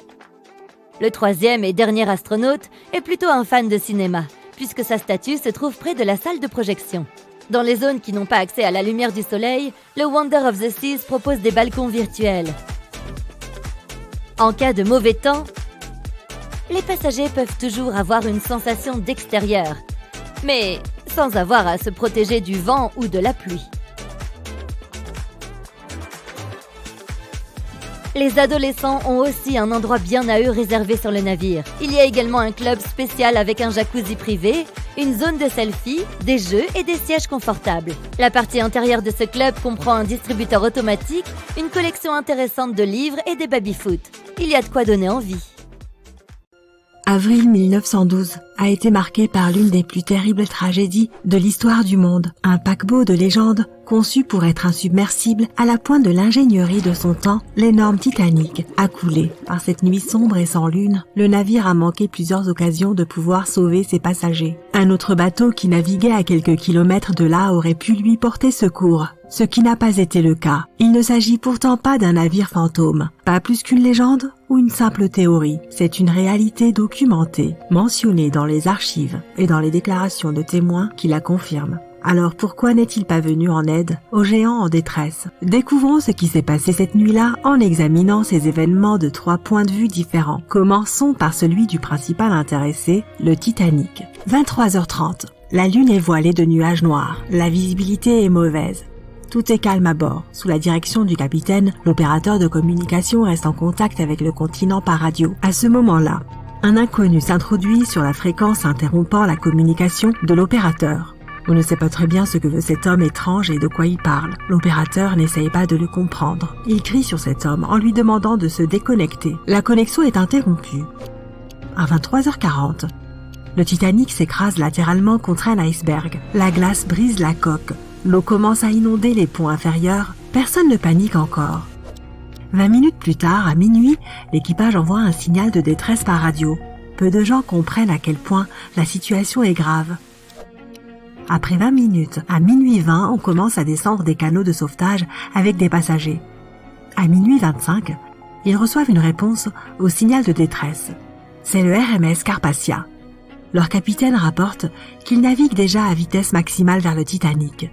Malheureusement, il se trouve à près de 93 km du site de l'accident, ce qui signifie qu'ils n'arriveront pas avant 4 heures. À minuit 45, l'équipage du Titanic lance des fusées de signalement. Ces fusées se trouvent être l'une des causes principales du destin terrible qui attend une partie des passagers à bord. Mais nous y reviendrons. 90 minutes plus tard, le pont du Titanic se brise et le paquebot plonge sous l'eau. À 4h10, le Carpathia arrive enfin à l'endroit du naufrage. L'équipage mettra tout en œuvre pour sauver les survivants. Ils récupèrent 705 personnes à leur bord. C'est là qu'un autre navire apparaît. Il s'agit du SS Californian. Le Carpathia vogue vers la côte de New York, rempli de ses rescapés. Pendant ce temps, le Californian reste sur place dans l'espoir de trouver d'autres survivants au milieu des débris. Sans succès, ce navire n'était qu'à quelques kilomètres de là, alors que le Titanic s'enfonçait dans les eaux glacées. Le Californian aurait pu sauver des vies, mais il en fut autrement. Son capitaine, Stanley Lord, aurait donc commis l'un des actes les plus intolérables qui puissent exister aux yeux d'un marin. Il n'a pas porté secours à un navire en perdition. Lorsque le monde entier l'a découvert, le capitaine Lord a été la cible de la haine populaire. Les charges à son encontre n'ont pas pu être retenues et il n'a pas été condamné lors du procès qui a suivi la catastrophe. Toutefois, sa carrière a été définitivement ruinée car aucune compagnie maritime n'a voulu l'embaucher après les faits. Malgré cela, il n'a jamais avoué sa responsabilité et cela jusqu'à sa mort. Peu de temps avant son décès, il a d'ailleurs expressément clamé son innocence. S'il dit vrai, alors que s'est-il passé? Allons voir du côté du Californian. C'est la nuit du 14 avril. Le Californian navigue dans les eaux glacées de l'Atlantique Nord. Le navire entre dans une zone où il y a de nombreux icebergs. À 22h10, le capitaine Lord décide de mettre son vaisseau à l'arrêt. Il est trop dangereux de se déplacer dans cette zone car en cas d'impact, la coque risque d'être endommagée. À 23h, le Californian commence à dériver. Se déplacer dans de telles conditions est extrêmement difficile, surtout avec une si mauvaise visibilité. Le capitaine sait que le Titanic doit passer par là. Il ordonne donc à l'opérateur radio d'avertir le navire du danger. L'opérateur radio, dénommé Evans, allume l'émetteur et essaye de contacter le Titanic. Au bout d'environ 30 minutes, la connexion est enfin établie. À ce moment-là, l'opérateur radio du Titanic est en communication avec le continent. Evans interrompt la conversation et essaye d'avertir le Titanic du danger qu'il court. L'opérateur ne comprend rien à ce que dit Evans et s'agace de son irruption intempestive sur le canal radio. Il se met en colère, crie sur Evans et finit par couper la connexion. Lassé, Evans éteint l'émetteur et informe ses supérieurs de l'incident. La façon dont le capitaine a réagi à cette nouvelle reste un mystère. Il a probablement pensé que le Titanic était au courant du danger. Il laisse Evans aller se coucher. Si Evans n'avait pas éteint la radio et était resté éveillé 1 heure de plus, il aurait entendu le signal de détresse provenant du Titanic. Difficile pourtant de le blâmer dans ces circonstances. En effet, il n'a aucune raison officielle à ce stade de ne pas quitter son poste. Il est épuisé et ne pouvant pas lutter contre la somnolence, il va se coucher. Le Titanic, pendant ce temps, commence à couler. Son capitaine envoie un signal de détresse. L'opérateur à bord du Carpathia le capte, mais pas le Californian dont le récepteur est coupé. Le capitaine Lord n'arrive pas à dormir. Il sent que quelque chose ne va pas. Le Titanic est en train de s'enfoncer dans l'eau et cela va très vite. Le capitaine donne l'ordre de lancer les fusées, erreur qui s'avérera fatale. Les feux d'avertissement lancés ne sont pas rouges. Pour une raison quelconque, l'équipage a oublié de charger les fusées rouges. Le ciel s'est donc illuminé d'une lumière blanche éclatante. Cependant, pour signifier une situation de détresse, le protocole stipule qu'il faut utiliser des feux de couleur rouge. Le capitaine Lord voit ces lumières mais ne les perçoit pas comme un appel à l'aide. Il ne lui vient même pas à l'idée que ces fusées rouges que l'on trouve sur tous les bateaux pourraient venir à manquer à bord d'un navire tel que le Titanic. Et pourtant, c'est bien le cas. Le capitaine Lord pense que le Titanic s'éloigne. Il y a peut-être une raison inconnue derrière ces lumières blanches, mais il ne le sait pas vraiment. Le capitaine Lord n'a donc aucune idée que le Titanic est en train de couler. Il décide quand même de contacter le navire, mais cette fois pas par radio. Le capitaine Lord ne réveille pas l'opérateur et envoie un signal au Titanic par le biais d'une lampe de signalisation. Il est important de comprendre que de nombreux marins de la vieille école ne prenaient pas la communication radio au sérieux. Ils ne saisissaient pas la valeur de cette technologie. C'est pourquoi le capitaine Lord ne réveille pas Evans. Il envoie des signaux lumineux mais le Titanic ne répond pas. De nombreux survivants ont mentionné plus tard avoir vu les flashs de lumière en question, mais ils n'ont rien pu faire sur le moment. L'équipage du Californian n'entend pas leurs appels à l'aide. À 2h20, le Titanic s'enfonce complètement sous l'eau. Environ 2 heures plus tard, l'opérateur radio Evans se réveille et allume le récepteur. Il entend de nombreux sauveteurs parler du navire englouti. Evans comprend tout de suite ce qu'il se passe et en fait part au capitaine. Le Californian se dirige immédiatement vers le site de l'accident. Ils y trouvent le Carpathia, avec les survivants à son bord, qui se met en route vers New York. Le Californian continue à chercher des gens à qui porter secours, mais en vain. Le Californian retourne sur le continent. La nouvelle concernant le navire qui aurait pu sauver le Titanic se répand dans tout le pays, et le procès commence. Le capitaine Stanley Lord et l'équipage racontent leur version des faits. Ils disent que leur navire s'était immobilisé.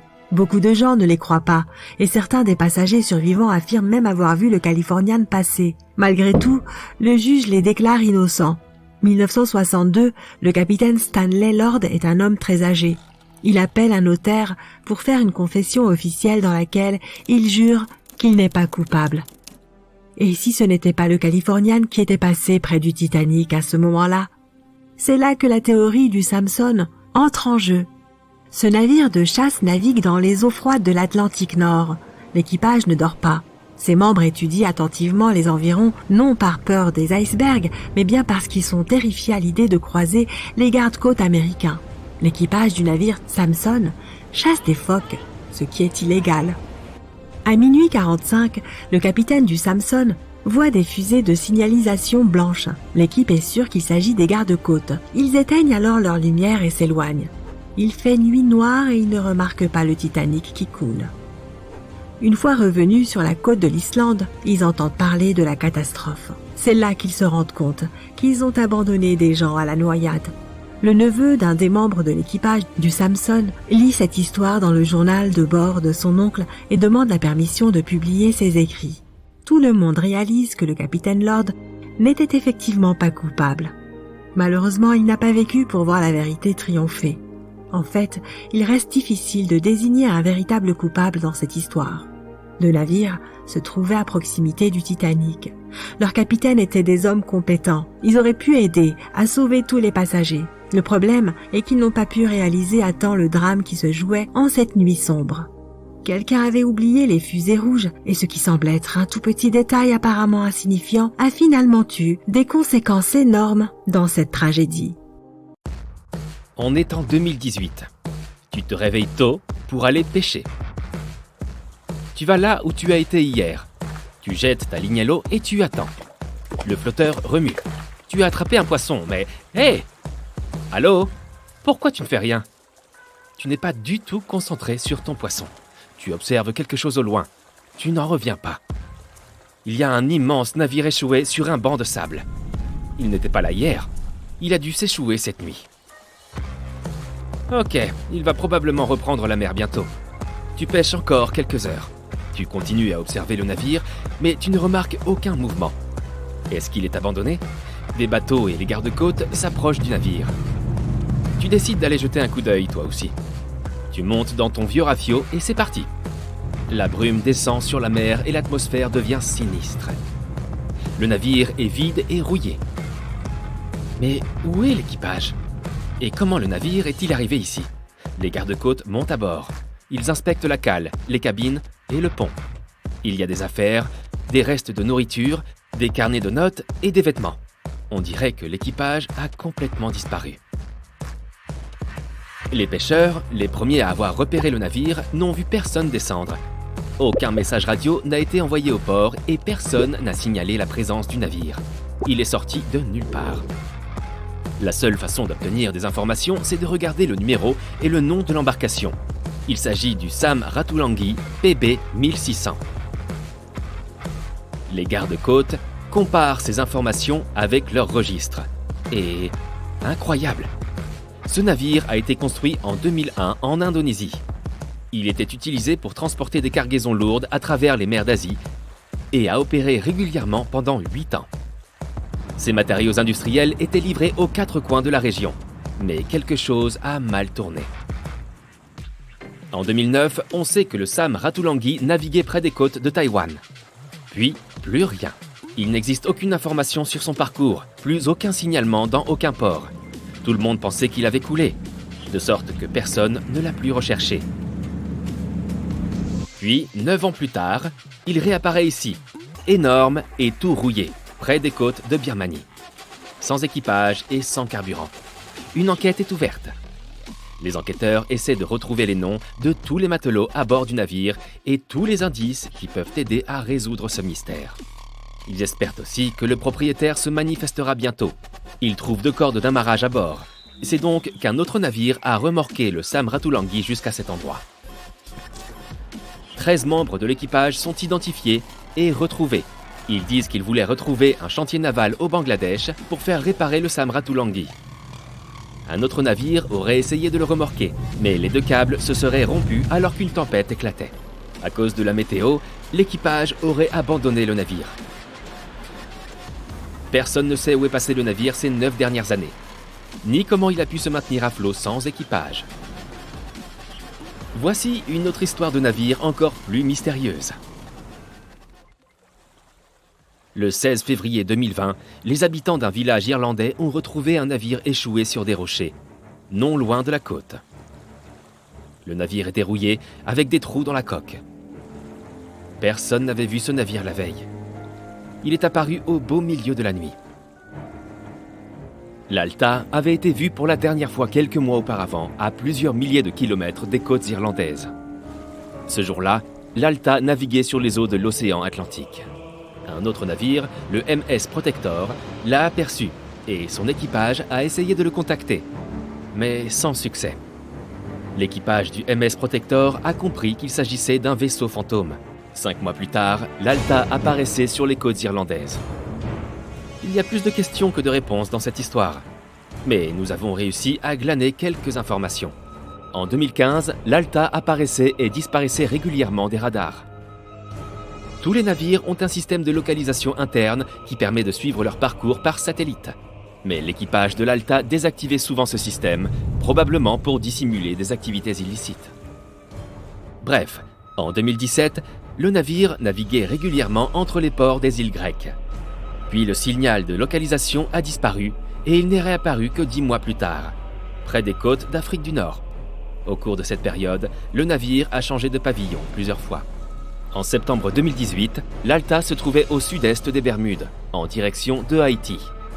L'équipage a alors dû faire face à plusieurs problèmes. Tout d'abord, le moteur principal est tombé en panne en plein océan Atlantique. L'équipage n'a pas réussi à le réparer et ils sont restés plusieurs jours à la dérive. Les réserves de nourriture et d'eau étaient presque arrivées à court. La situation n'a fait qu'empirer quand l'équipage a découvert qu'un ouragan s'approchait d'eux. Ils ont heureusement réussi à contacter les gardes-côtes des États-Unis. Le 2 octobre, un hélicoptère les a rejoints et leur a apporté des vivres suffisantes pour plusieurs jours. Un bateau de sauvetage a ensuite évacué l'équipage avant l'ouragan pour le faire débarquer à Puerto Rico. L'Alta est resté seul à la dérive dans l'océan. Peu après, un navire s'est approché de l'Alta pour le remorquer vers les côtes de la Guyane. C'est là que ça a mal tourné. Quelqu'un a dérobé le navire, désactivé le système de localisation et appareillé vers une destination inconnue. Environ un an plus tard, le MS Protector a croisé l'Alta vide dans l'océan Atlantique. Puis 9 mois plus tard, le navire sans équipage a rejoint les côtes de l'Irlande. Comment a-t-il pu naviguer sur l'océan Atlantique et rejoindre les côtes irlandaises? C'est un mystère.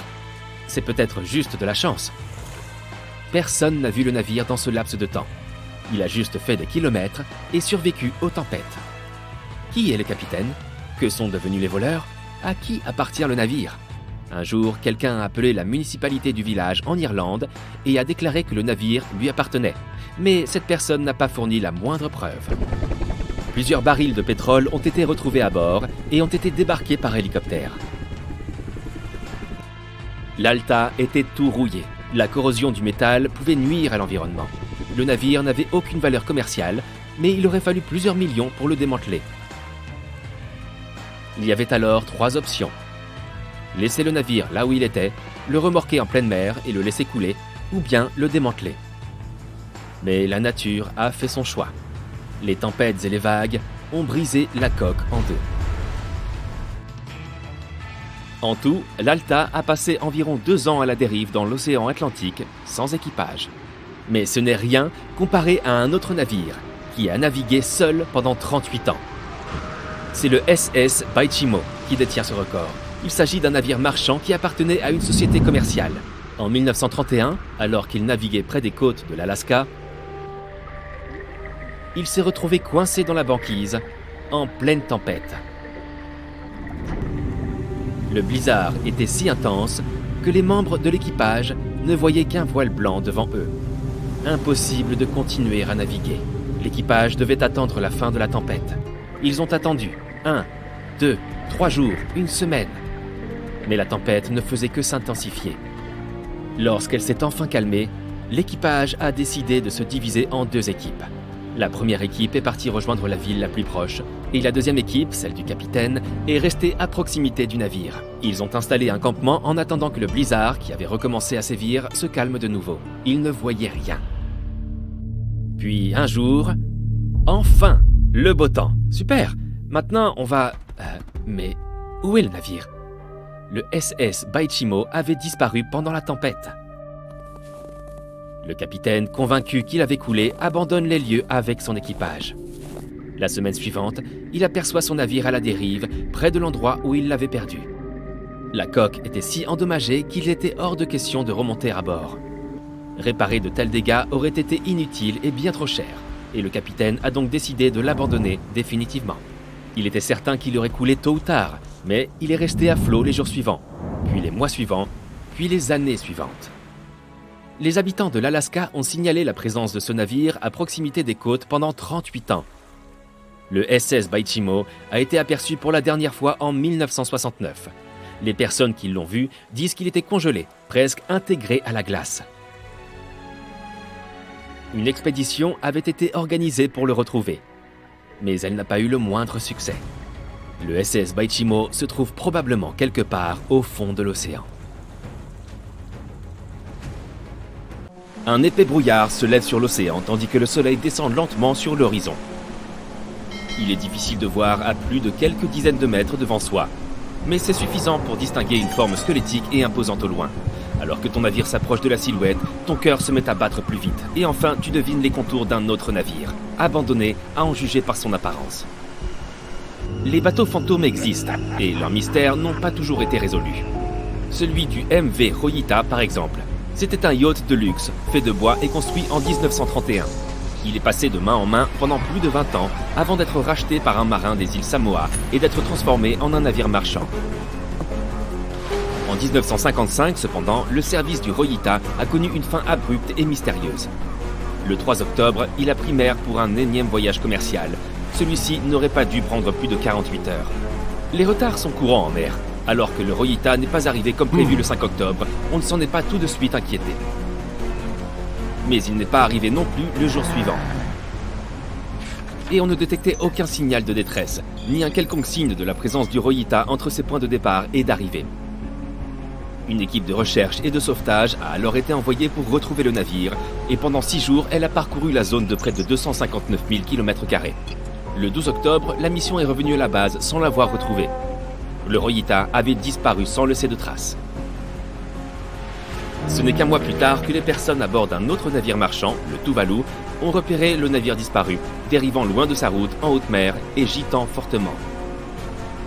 Les marins sont montés à bord du navire et ont découvert que tout son équipage ainsi que ses passagers, 25 personnes au total, avaient disparu, de même que la totalité de la cargaison que le navire transportait. Sa radio était réglée sur le canal de détresse international, ce qui signifie que l'équipage avait essayé d'appeler à l'aide, mais il n'avait pu joindre personne car le câble radio avait été endommagé, limitant sa portée à guère plus de 3 km. Les canaux de sauvetage avaient également disparu, ce qui indique que les passagers avaient réussi à quitter le navire. Malheureusement, ils avaient emporté le journal de bord avec eux, laissant l'équipage de sauvetage désemparé et sans ressources pour leurs recherches. Aujourd'hui encore, le mystère du MV Royita n'a pas encore été résolu. Personne ne sait où l'équipage et les passagers sont allés, ni ce qui les a poussés à partir. Le SV Carol A. Deering n'est pas un bateau fantôme au sens habituel du terme. On ne l'a jamais vu en pleine mer. Au lieu de cela, il a été retrouvé sur un rivage, mais les circonstances de son échouage demeurent une énigme entourée de mystères. Le Carol A. Deering avait été construit en 1919 dans le Maine. C'était un grand navire conçu pour les voyages commerciaux. Malheureusement, malgré son coût de construction très élevé, il n'a servi qu'1 an avant son dernier voyage. Le 19 juillet 1920. Le navire se rendait de Porto Rico à Rio de Janeiro via Newport News, pour livrer une cargaison de charbon. Il était presque à mi-chemin de sa destination finale lorsque le capitaine est tombé gravement malade, et l'équipage a fait demi-tour pour le déposer, lui et son fils, et lui trouver un remplaçant. Le voyage s'est déroulé sans incident, mais quand ils sont arrivés à la Barbade en décembre pour le réapprovisionnement, une atmosphère étrange régnait au sein de l'équipage. Le second ne semblait pas très content du nouveau capitaine. Personne n'y a prêté attention à l'époque, et peut-être on aurait dû y apporter plus d'importance. On a aperçu pour la dernière fois le Carol A. Deering en mer le 28 janvier 1921, lorsqu'un bateau phare l'a repéré au large des côtes de Caroline du Nord. Il y avait de l'agitation sur le pont arrière du navire, où l'équipage n'était normalement pas autorisé. Puis, les passagers d'un autre navire l'ont aperçu, mais il n'y avait déjà plus personne sur les ponts. Le 31 janvier, le navire marchand a été retrouvé échoué dans les Diamond Shoals, un site tristement célèbre pour les nombreux naufrages qui s'y produisent depuis des siècles. Lorsque l'équipe de recherche et de sauvetage est montée à bord, elle a trouvé le navire abandonné, le journal de bord et les effets personnels de l'équipage disparus avec les 2 canots de sauvetage. On ne sait toujours pas ce qui s'est passé à bord du Carol A. Deering en ce terrible mois de janvier. Selon la version la plus largement admise, une mutinerie aurait eu lieu. Nous ne découvrirons peut-être jamais la vérité. Le SS Baichimo est peut-être l'un des navires fantômes les plus remarquables de l'histoire. Ce grand cargo à vapeur a été construit en 1914 en Suède et a été en service pendant plus de 16 ans, échangeant des provisions contre des pots avec les tribus natives d'Alaska et du Canada. Mais le 1er octobre 1931, le Baichimo s'est retrouvé pris dans la banquise. Au début, l'équipage a cru qu'il lui suffirait d'attendre et qu'il pourrait poursuivre sa route, car le navire s'est libéré en quelques jours. Mais moins d'1 semaine plus tard, il s'est de nouveau échoué, et cette fois pour de bon. Une semaine après ça, une équipe de sauvetage a été envoyée pour récupérer 22 des membres de l'équipage du Baichimo, tandis que 15 autres resteraient à bord pour attendre que l'hiver passe et rentrer avec le navire. Mais un mois plus tard, après un puissant blizzard, les marins sont sortis de leurs abris pour découvrir que le navire avait disparu. Par chance, un chasseur autochtone leur a dit peu après que le Baichimo n'était pas encore perdu. Ils l'avaient vu à environ 72 km de l'endroit où ils étaient stationnés. Ils ont réussi à le retrouver, mais ont décidé que le navire ne survivrait pas à l'hiver. Alors ils ont emporté ce qui se trouvait de plus précieux dans la cargaison et l'ont abandonné. Ils avaient tort cependant. Le SS Baichimo a survécu à cet hiver et aux nombreux autres qui ont suivi. Lorsque la glace s'est brisée, il a pris la mer tout seul, dérivant le long des côtes du Canada et de l'Alaska. Plusieurs personnes ont aperçu le bateau fantôme, parfois à la dérive en pleine mer, d'autres fois bloqué dans la banquise. À plusieurs reprises, des gens ont tenté de monter à bord et de le récupérer, mais les conditions météorologiques et le manque d'équipement les en ont chaque fois empêchés. Le SS Baichimo a été aperçu pour la dernière fois par des autochtones d'Alaska en 1969, 38 ans après son abandon. Ce qu'il est devenu par la suite, nul ne le sait. L'histoire du SS Ouran-Médan est l'une des plus déroutantes et des plus déchirantes du XXe siècle. Personne ne sait même avec certitude si ce navire a jamais existé. Il n'a pas été enregistré dans le Lloyd's Register, le registre international des navires. Alors, soit il s'agit d'une histoire à dormir debout, soit le navire n'a jamais été enregistré officiellement, pour des raisons plutôt louches. Dans tous les cas, nombreux sont les récits sur le destin du Médan. Selon la plupart des témoignages, il transportait une cargaison dans les eaux indonésiennes, lorsqu'un appel de détresse a été reçu par un autre navire à proximité. L'officier de service a entendu un message SOS, mais son contenu varie selon les versions. Le message ne s'est pas répété et l'équipage du Médan n'a répondu à aucune tentative de contact. Le navire qui a reçu l'appel de détresse s'est précipité à son secours, mais n'a atteint le navire que le lendemain, alors qu'il dérivait déjà et gîtait légèrement. Lorsque les sauveteurs sont montés à bord, ils ont constaté qu'aucun membre de l'équipage n'avait survécu. Cependant, il manquait un canot de sauvetage, ce qui veut dire qu'au moins un membre de l'équipage avait réussi à s'échapper. Ce qui est arrivé au reste des personnes présentes à bord demeure un mystère à ce jour. On ne sait toujours rien de concret sur cette histoire, et nous ne saurons peut-être jamais si le SS Ouran-Médan a réellement existé ou s'il ne s'agit que d'une fiction. Le SV Zebrina était une barge à voile, pourvue de 3 mâts, construite en 1873 pour effectuer des voyages commerciaux fluviaux en Amérique du Sud. Elle a servi pendant plus de 4 décennies, prouvant sa solidité et sa fiabilité. Elle a ensuite été transférée en Europe, où elle a continué son service de manière exemplaire. Mais en octobre 1917, le Zebrina a pris la mer pour un voyage ordinaire et a été retrouvé échoué quelques jours plus tard. Mystérieusement, étant donné que le navire était parfaitement intact, l'équipage de 5 personnes ainsi que le capitaine avait disparu. Il n'existe aucun témoignage direct, ni aucun fait concret sur ce qui s'est réellement passé ce jour-là. La théorie la plus convaincante est que l'équipage a été emporté par une explosion sous-marine. Et que le navire a ensuite pris la mer sans eux. Mais la vérité, comme toujours, demeure incertaine. En 1945, 5 avions TBF Avenger ont pris leur envol pour un exercice d'entraînement de routine autour du triangle des Bermudes. Au milieu de l'exercice, les avions ont été frappés par une pluie intense et des vents violents, malgré les prévisions météorologiques qui indiquaient du beau temps. Les pilotes ont été désorientés et ont contacté la base par radio pour signaler que leurs équipements de navigation avaient cessé de fonctionner. La dernière chose que la base aura entendue était « Lorsque le premier avion descendra en dessous de 40 litres, nous descendrons tous ensemble. » Et ensuite, silence radio. Les 5 avions et leurs 14 membres d'équipage n'ont jamais été retrouvés.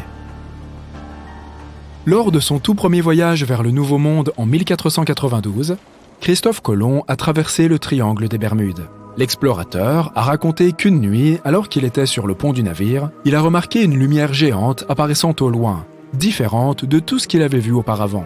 Christophe Colomb a regardé sa boussole pour s'orienter, et elle lui a donné des indications pour le moins erratiques. Tu as peut-être remarqué que le triangle des Bermudes n'apparaissait sur aucune carte du monde. C'est parce que les institutions officielles refusent de reconnaître que cette zone existe réellement.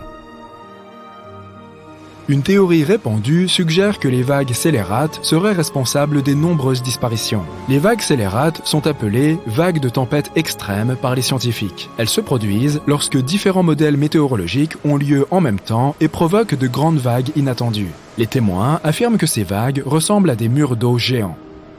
Elle pourrait expliquer pourquoi les navires coulent rapidement et sans laisser de traces. Le triangle des Bermudes est le théâtre d'une météo assez intense et imprévisible. Les tempêtes se forment rapidement et de façon inattendue, puis disparaissent peu après. Si tu clignes des yeux, tu risques de les manquer. Cela pourrait expliquer pourquoi si peu de signaux de détresse sont émis. Les pilotes et les marins ne voient jamais le mauvais temps venir. Personne ne sait exactement combien de navires et d'avions ont disparu dans le triangle des Bermudes. L'estimation approximative est de 50 navires et 20 avions. La plupart du temps, les disparitions n'avaient aucune explication et aucune épave n'a jamais été retrouvée. Une autre théorie bizarre, qui tente de résoudre le mystère du triangle des Bermudes, vient de Charles Berlitz. Il insiste sur le fait que la zone abrite la cité perdue d'Atlantis.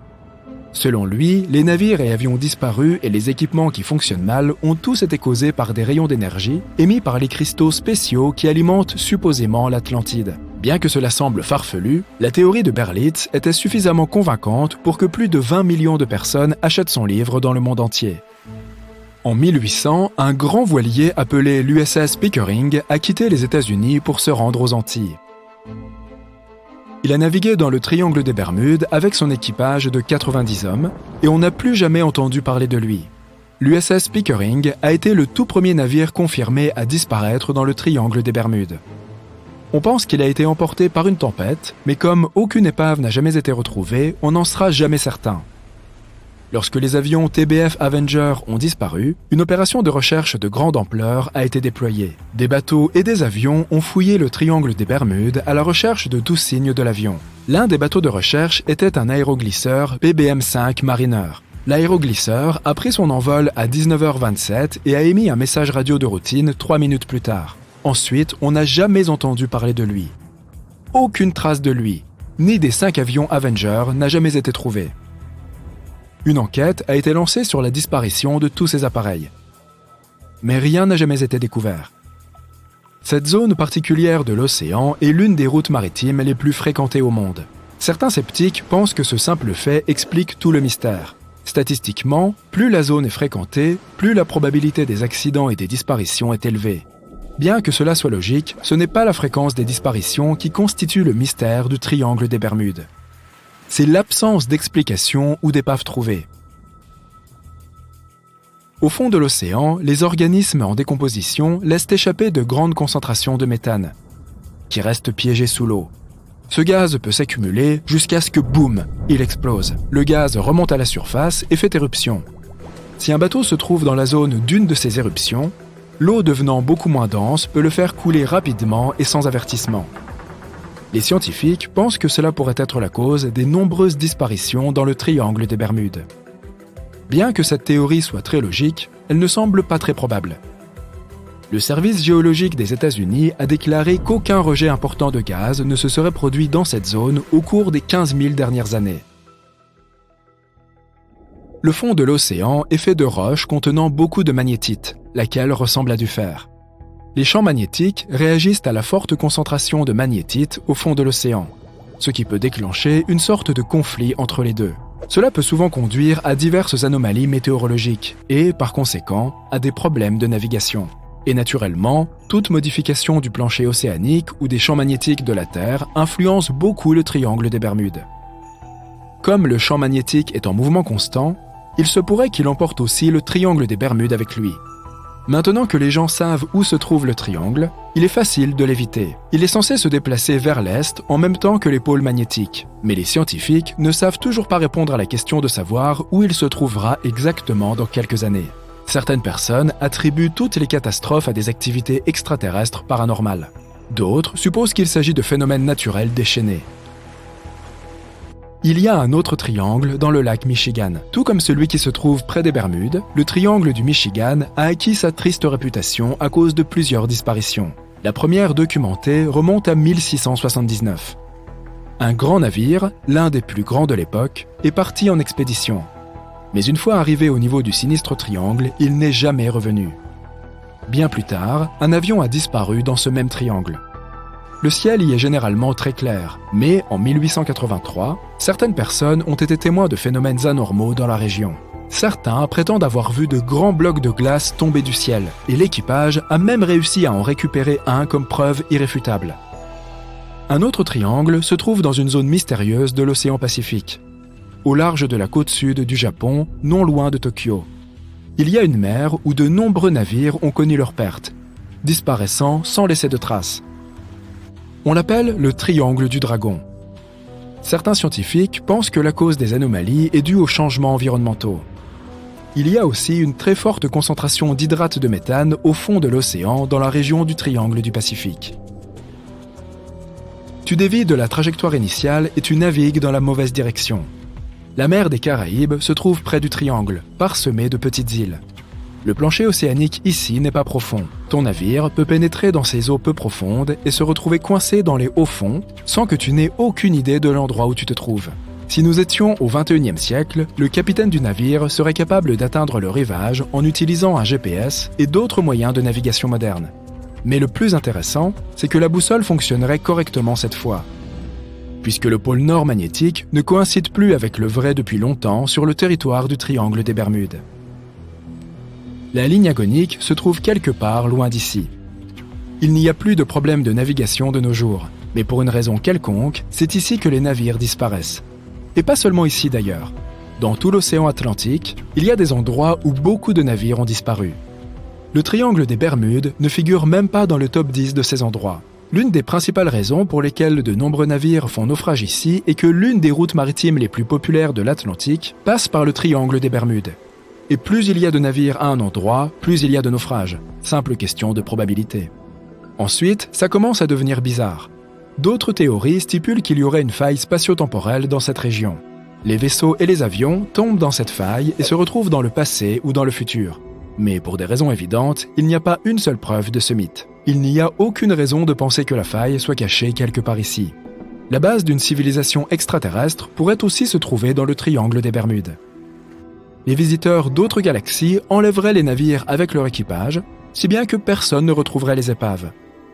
Il s'agit également d'un mythe populaire sans aucune preuve scientifique. Enfin, le légendaire Kraken vivrait quelque part dans le triangle. C'est un énorme calmar censé attirer les navires vers le fond, et c'est aussi une légende que les marins se racontent. Toutefois, des calamars gigantesques vivent bel et bien dans les profondeurs de l'océan. Ils peuvent atteindre la taille de la moitié d'un wagon de train, mais aucun cas n'a été enregistré où l'un d'entre eux aurait coulé un grand navire. Et dans la région du triangle des Bermudes, on ne les a jamais vus.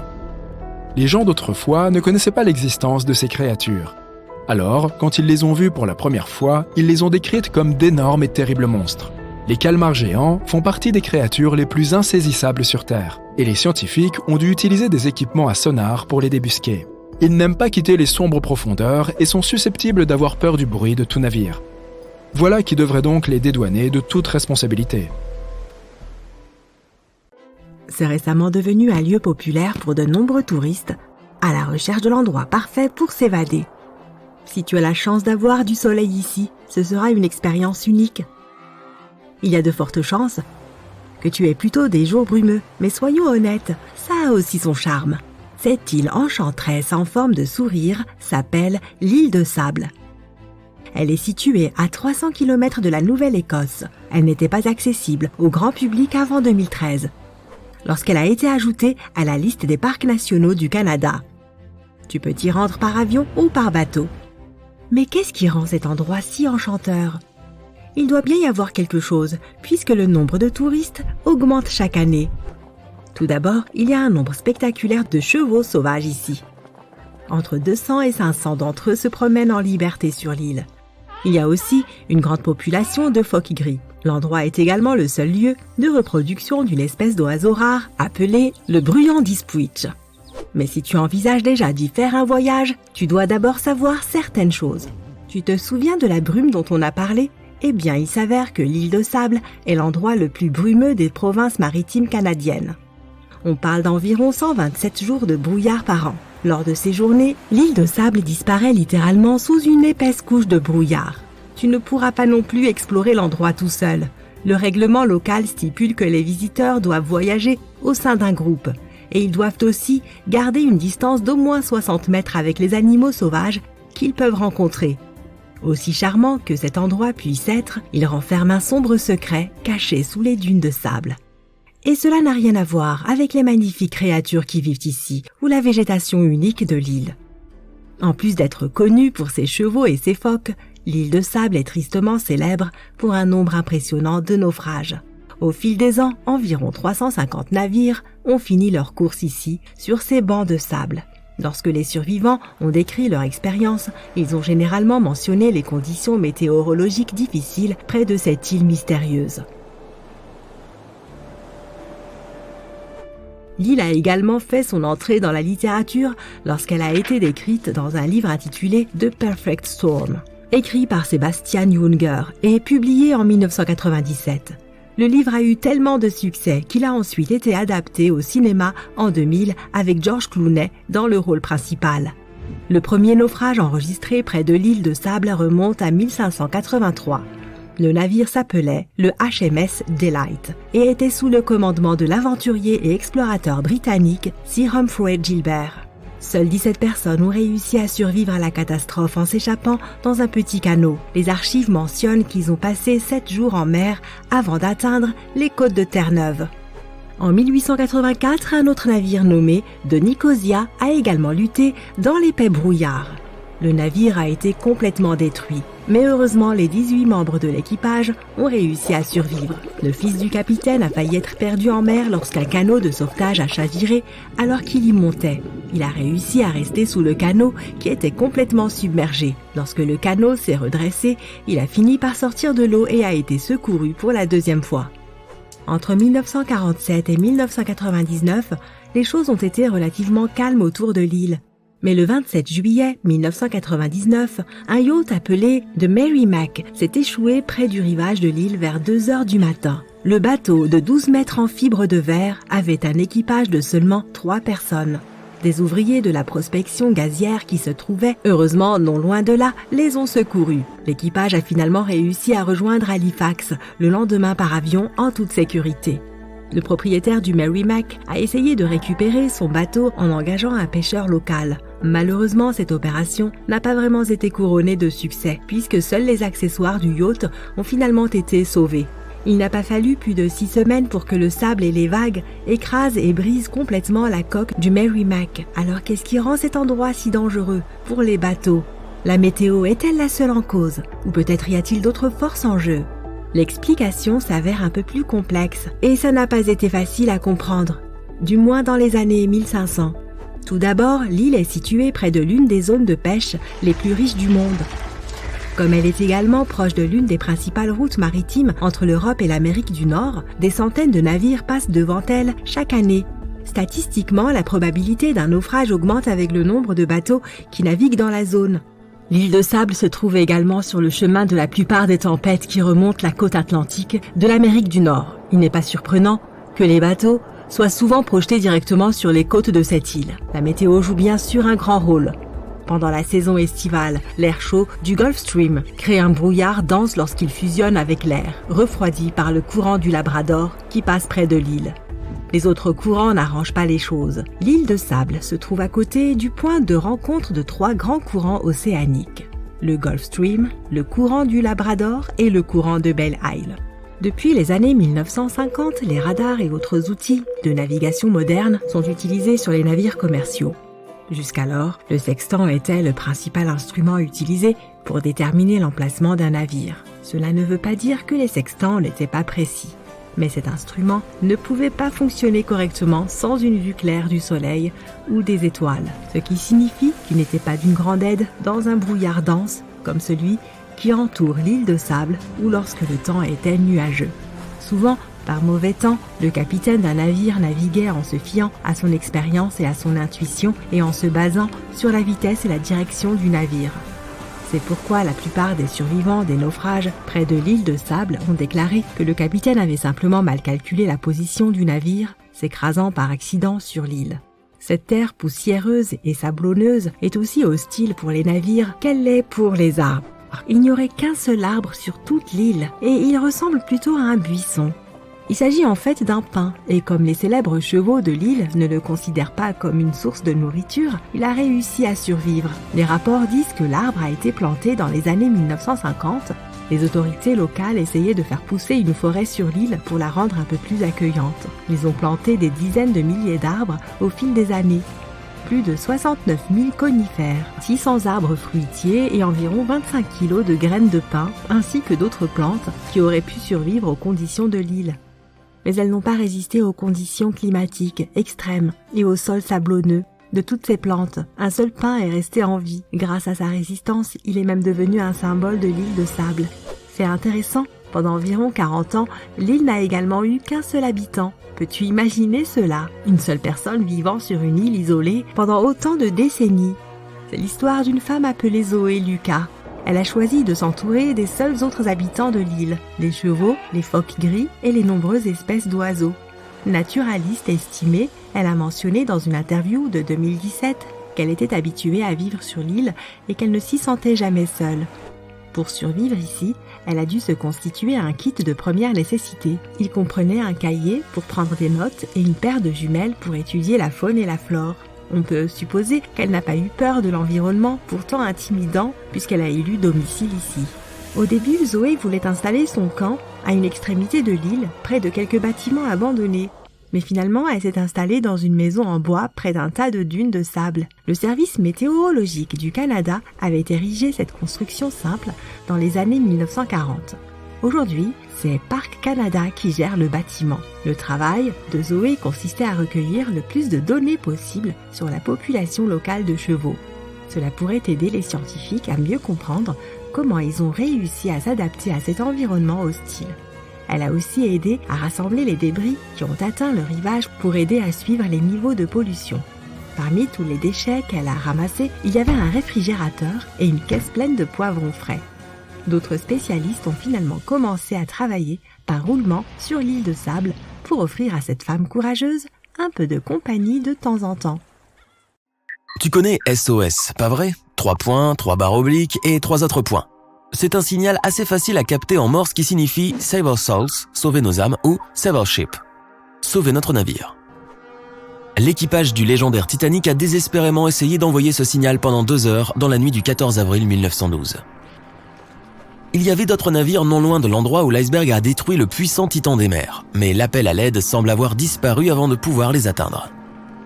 Le navire de passagers SS Mount Temple a bien capté un signal et a essayé de répondre, mais le Titanic n'a jamais reçu la réponse. Alors, qu'est-ce qui a réduit au silence les appels au secours du navire? Un triangle des Bermudes inconnu de l'Atlantique Nord? Considère ceci. Des témoins ont dit que le ciel était illuminé par une brillante aurore boréale lors de cette froide nuit fatidique. Magnifique, oui, mais ce jour-là, les aurores boréales ont peut-être scellé le destin du Titanic pour de bon. Vois-tu, l'aurore boréale se forme grâce aux orages géomagnétiques. Cela semble compliqué, mais il s'agit essentiellement de fluctuations de la sphère magnétique terrestre. Et c'est le Soleil lui-même qui les cause. Le magnétosphère est comme une bulle protectrice qui entoure notre planète. Elle empêche les rayons solaires nocifs, les vents et autres dangers cosmiques de nous atteindre. Sans elle, la vie sur notre planète ne serait pas possible. La Terre ressemblerait davantage à Mars. Il faut aussi remercier les boussoles qui pointent vers le nord. Les experts savent que la magnétosphère terrestre affecte les équipements de navigation ou les perturbe, ce qui nous ramène au Titanic. Récemment, une chercheuse en météorologie, Mila Zinkova, a proposé une théorie selon laquelle les éruptions solaires qui ont provoqué un orage géomagnétique auraient pu jouer un rôle majeur dans la disparition prématurée du Titanic. Les éruptions solaires se manifestent sur Terre tout le temps. Certaines personnes sont particulièrement sensibles aux orages magnétiques qu'elles provoquent. Ces derniers peuvent ressentir de la faiblesse, de la fatigue, des maux de tête et même des sautes d'humeur. Les jours habituels, la pression est la même des deux côtés. La magnétosphère bloque toutes les mauvaises choses et nous sommes tous heureux. Mais parfois des explosions se produisent sur le Soleil. Elles peuvent être massives de la taille de la Terre. Ces éruptions projettent une vague de particules chargées qui entrent en collision avec la magnétosphère à une vitesse élevée. Notre bulle protectrice se met alors en défense. Elle se rétrécit, se déforme et pousse ces particules vers les pôles. Cela crée des lumières brillantes qui dansent dans le ciel. Dans le nord, nous connaissons ces lumières sous le nom d'aurore boréale. Dans le sud, aurore australe ou les lumières du sud. Lorsque la magnétosphère pousse ces particules solaires et cosmiques vers les pôles, elle entre en collision avec des molécules de différents gaz. C'est pourquoi tu as cette gamme de couleurs. Par exemple, l'oxygène peut être vert ou rouge selon la distance, et l'azote est bleu ou violet. Ce que plusieurs personnes, y compris le second officier du navire de sauvetage Kapartia, ont vu cette nuit-là, était exactement ce phénomène. L'officier l'a noté dans le journal de bord avant de recevoir l'appel de détresse du Titanic. Mais attends, je vais un peu trop vite. Les aurores sont d'un signe visible d'un orage géomagnétique. Maintenant, parlons des équipements de navigation. Cela s'applique aux satellites et aux appareils de radiofréquence. Rappelons-nous qu'à l'époque du Titanic, il n'y avait pas d'iPhone. Du coup, le citoyen moyen ne pouvait pas remarquer que ces gadgets se déréglaient. Mais les appareils de navigation et le télégraphe sans fil existaient et étaient activement utilisés. Flashback, période du Moyen-Âge, lorsque les marins remarquaient que certains jours leur boussole se détraquait. Les flèches tournaient alors dans toutes les directions et les gens de l'époque ne savaient pas pourquoi. Ce n'est qu'au XVIIIe siècle que des scientifiques français ont découvert que ces jours problématiques se produisaient en même temps que l'apparition de taches noires sur le Soleil. Les éruptions solaires. Le mystère était résolu. Mais le Titanic disposait de l'équipement radio le plus avancé et le plus réputé de l'époque. Ils l'ont testé minutieusement pour s'assurer qu'il fonctionnait sur des distances allant jusqu'à 3200 km. Le Titanic a réussi tous les tests. Le 10 avril 1912, l'énorme paquebot a quitté Southampton et s'est mis en route pour New York. Dès le lendemain, l'équipage a commencé à recevoir les premiers rapports sur les icebergs et les champs de glace à la dérive. Ils ont mis des points sur la carte pour marquer les coordonnées et ont poussé un soupir de soulagement. Tous les points problématiques se trouvaient au nord de l'itinéraire prévu pour le Titanic, mais au bout de quelques jours, les avertissements ont commencé à se déplacer de plus en plus vers le sud, s'approchant dangereusement du majestueux navire. Le 14 avril 1912, le capitaine Edward Smith a décidé de changer de cap vers le sud dans l'espoir de contourner la glace. Cela s'est avéré être une énorme erreur, pénétrant directement dans l'orage magnétique. Si les équipements de navigation étaient déréglés, ne serait-ce que par une petite erreur d'un demi-degré, le capitaine pouvait se tromper en amenant le navire droit vers un amas d'iceberg. Pire encore, les opérateurs radio ont ignoré les avertissements provenant des autres navires. Cela ou alors ils ont simplement oublié de les transmettre au capitaine. En tant que contractants, embauchés par la compagnie de radio, ils étaient plus intéressés par la transmission de télégrammes payés par les passagers du luxueux paquebot. L'émetteur radio est resté hors service ce soir-là, probablement à cause de tout ce petit trafic privé. Quand il a finalement été réactivé, l'opérateur Jack Phillips a reçu un autre message du SS Californian à 22h30. Leur opérateur tentait d'avertir Phillips des coordonnées des icebergs à la dérive. Mais il n'aura pas prêté attention, il était nerveux et pressé. L'orage magnétique était-il responsable de ses nerfs fragiles et de sa mauvaise humeur ? Nous ne pouvons que le spéculer. Mais comme tu le sais, certaines personnes sont plus sensibles à ce genre de choses. Le temps était clément, l'océan était calme, l'eau était parfaitement lisse. Malgré tous les avertissements, le navire a continué à naviguer à une vitesse maximale de plus de 40 km/h. Une heure plus tard, le Titanic est entré en collision avec le tristement célèbre iceberg. Le 15 avril, à minuit 14, au beau milieu de la nuit, les opérateurs du Titanic ont commencé à transmettre les premiers signaux d'urgence. Le SS Californian naviguait à seulement 32 km du Titanic. Il aurait pu facilement venir à son secours. Mais 10 minutes avant la catastrophe, l'opérateur radio du Californian était parti se coucher. Il était le seul sur le navire à comprendre le code Morse. Selon cette nouvelle théorie, les anomalies magnétiques ont peut-être bloqué les messages du Titanic vers d'autres navires. Par exemple, le navire à vapeur SS La Provence n'a reçu aucun signal du navire en perdition. Pourtant, il recevait toujours des transmissions d'un autre géant, l'Olympique, qui se trouvait à 800 km du Titanic. Cette nuit-là, les signaux étaient étranges. Ils se sont simplement perdus quelque part dans l'espace, ou ils étaient comme une énigme complexe, impossible à résoudre. Le SS Mount Temple a bien reçu un message et s'est précipité au secours du Titanic. Mais le destin a voulu que le bateau de sauvetage soit bloqué dans la glace. Il est arrivé aux dernières coordonnées connues du Titanic, mais le luxueux paquebot n'était pas visible. Les coordonnées étaient-elles correctes ?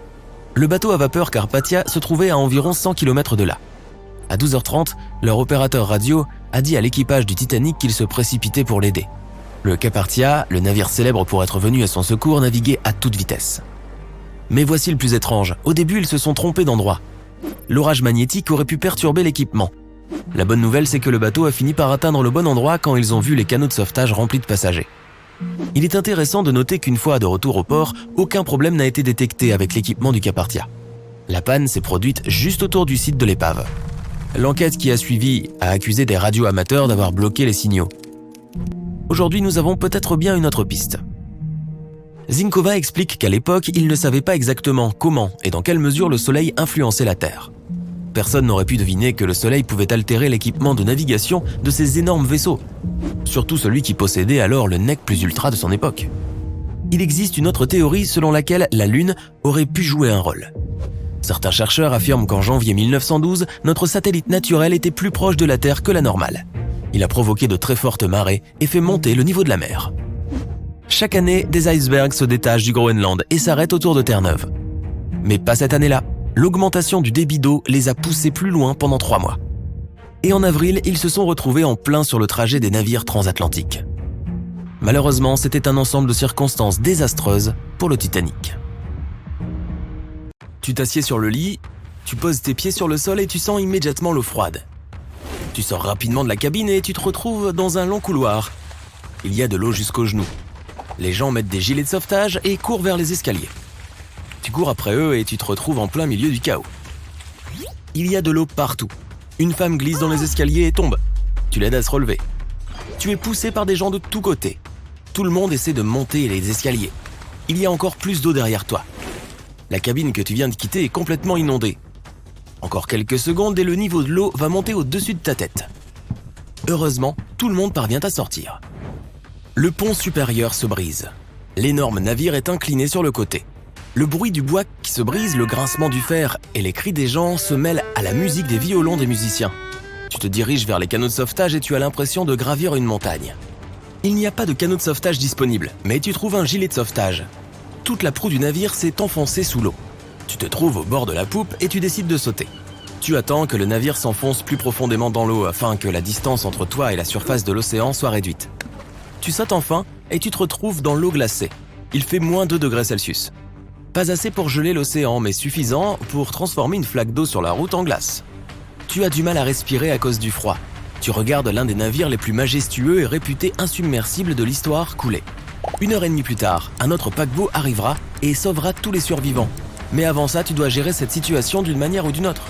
90 minutes pour survivre la nuit dans les eaux glacées de l'océan Atlantique, parmi le chaos, les cris et le désespoir. Une seule chose pourrait être encore pire, les requins. Tout le monde connaît l'histoire du Titanic. Et si les survivants avaient remarqué des ailerons de requins parmi les débris? Théoriquement, cela aurait pu arriver. Premier scénario. Le bruit du crash et les vibrations dans l'eau pourraient attirer les grands requins blancs. Ils nagent dans les eaux froides de l'océan Atlantique où s'est produite la catastrophe. Ils font partie des prédateurs les plus dangereux de la planète. Ils sont grands, rapides, forts et leurs 300 dents acérées, tranchantes comme des lames de rasoir, sont alignées sur plusieurs rangées.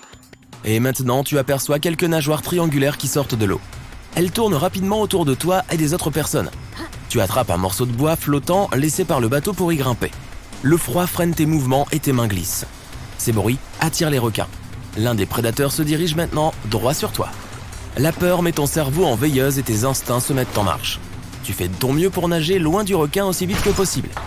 Bien sûr, il est inutile de fuir un requin rapide dans l'eau, mais tu essaies quand même. 2 secondes passent et tu sens ton talon frapper le nez du requin. L'autre pied entre dans sa gueule. Tu cries, tu sens les dents pointues sur ta jambe, tu fermes les yeux mais rien ne se passe. Après une seconde, le requin te laisse partir. Les grands blancs attaquent rarement les humains. S'ils mordent, c'est juste parce qu'ils veulent te tester. En réalité, la nourriture préférée du requin est le phoque. Après une légère morsure de test, le requin comprend que tu n'es pas un phoque, il se désintéresse simplement de toi. Mais si le requin a faim, il se fiche de quel genre d'animal tu es. Les survivants qui sont en sécurité dans le bateau n'ont aucune raison d'avoir peur. Le grand blanc ne les attaquera pas. Le prédateur peut tamponner un peu le bateau, mais seulement pour le tester lui aussi. S'il y a un frigo avec des steaks à bord et que quelqu'un décide de les donner aux requins, alors les problèmes commenceront. Plusieurs prédateurs vont pousser le bateau jusqu'à ce que les steaks tombent dans l'eau. Le requin nage loin de toi. Puis, l'un des canots de sauvetage te récupère. Tu es en sécurité. Bientôt, un autre paquebot arrivera et tu seras dans un endroit chaud et douillet. Deuxième scénario. Si l'eau était plus chaude, les survivants du Titanic pourraient rencontrer des requins bulldogs. Tu sautes dans l'eau depuis le navire qui sombre. L'eau n'est pas si froide, tu peux facilement nager jusqu'à la porte flottante la plus proche. Mais tu remarques un grand aileron triangulaire avec une pointe sombre sur le dessus. Contrairement aux grands blancs, ces requins ne sont pas rapides. Ils semblent paresseux et lents, comme s'ils n'étaient pas intéressés par toi. Mais tu dois quand même escalader la porte aussi vite que possible. Les requins bulldogs sont parmi les plus agressifs au monde. Ils créent délibérément une illusion de lenteur pour que leur proie se détende. Au bon moment, ils deviennent agiles et rapides. On les appelle ainsi à cause de leur visage court et aplati comme celui des chiens. Et leurs corps sont puissants. Ces prédateurs aiment frapper leur proie ou d'autres requins avec leur tête. Dès que tu franchis la porte, le requin bulldog se jette dessus et tu tombes dans l'eau. Heureusement, il y a un bateau de sauvetage à proximité. Les gens te font monter à bord. Plusieurs requins frappent le bateau de tous les côtés. C'est effrayant, mais grâce à vos efforts combinés, vous gardez le bateau à flot. Bientôt, un autre paquebot arrive et fait fuir les prédateurs grâce à son signal sonore et au bruit rugissant de son moteur. Ce scénario désagréable est heureusement impossible. Les requins bulldogs ne nagent que dans les eaux chaudes de l'océan. Mais très souvent, on les trouve près des sources d'eau douce, les estuaires des rivières et les eaux peu profondes. C'est pourquoi les gens les voient si souvent près des plages. Renseigne-toi toujours sur l'endroit où tu vas te baigner avant de plonger dans l'eau. Le troisième scénario, le plus probable. Tu sautes dans l'eau, elle est encore glaciale et tu as du mal à bouger à cause du froid. Ton gilet de sauvetage te maintient parfaitement à la surface. Les lumières du Titanic en train de couler éclairent l'eau un petit peu. Et dans la profondeur noire infinie, tu remarques quelque chose qui ressemble à un gros bloc de pierre. Un poisson ancien, le requin le plus majestueux du monde, nage près de toi. C'est un requin du Groenland. Il nage même dans les eaux arctiques. Donc, ils ne craignent pas les températures froides de l'Atlantique Nord. Cet énorme prédateur est plus gros qu'une voiture. Chaque année, sa longueur augmente d'1 centimètre. Tu as de la chance de le voir car c'est l'un des requins les plus rares au monde. Heureusement, il est de nature docile et ne t'attaquera pas. La cuisine entière du Titanic flotte peut-être dans l'eau et attire ces requins. Ils sont lents, paisibles et vieux. L'âge du requin du Groenland peut atteindre 400 ans. Ce requin est considéré comme adulte 150 ans après sa naissance. Celui que tu regardes actuellement, en 1912, a peut-être connu l'âge d'or des pirates, avec sabres, perroquets et cache-œil. Et il est fort possible que le même requin qui a assisté au désastre du Titanic soit encore vivant en 2021 et erre lentement dans les eaux froides de l'océan Atlantique. Dans tous les scénarios, tu as réussi à t'échapper. Mais si un requin t'attaque dans l'eau et qu'il n'y a pas de bateau à proximité, tu as quand même une chance de survivre. L'essentiel est de ne pas paniquer. Ne fais pas d'éclaboussures ou de mouvements brusques pour ne pas exciter le requin. Tu portes un gilet de sauvetage, tu n'as donc pas besoin de bouger pour rester à flot. Ne t'éloigne pas du requin, sinon il pensera que tu es sa proie. Le requin va nager autour de toi, alors ne le perds pas de vue. Tu peux nager lentement jusqu'à un bateau ou des planches de bois, n'importe quoi que tu puisses escalader.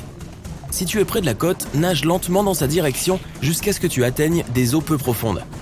Après cela, il faut s'enfuir rapidement. Mais attention, le requin peut même t'attraper à cet endroit. Alors, garde les yeux sur lui à tout moment. Si le requin t'attaque quand même, tu devras lutter pour ta vie. Les points faibles du requin sont ses yeux et ses branchies. Vise-les avec tes poings et tes pieds.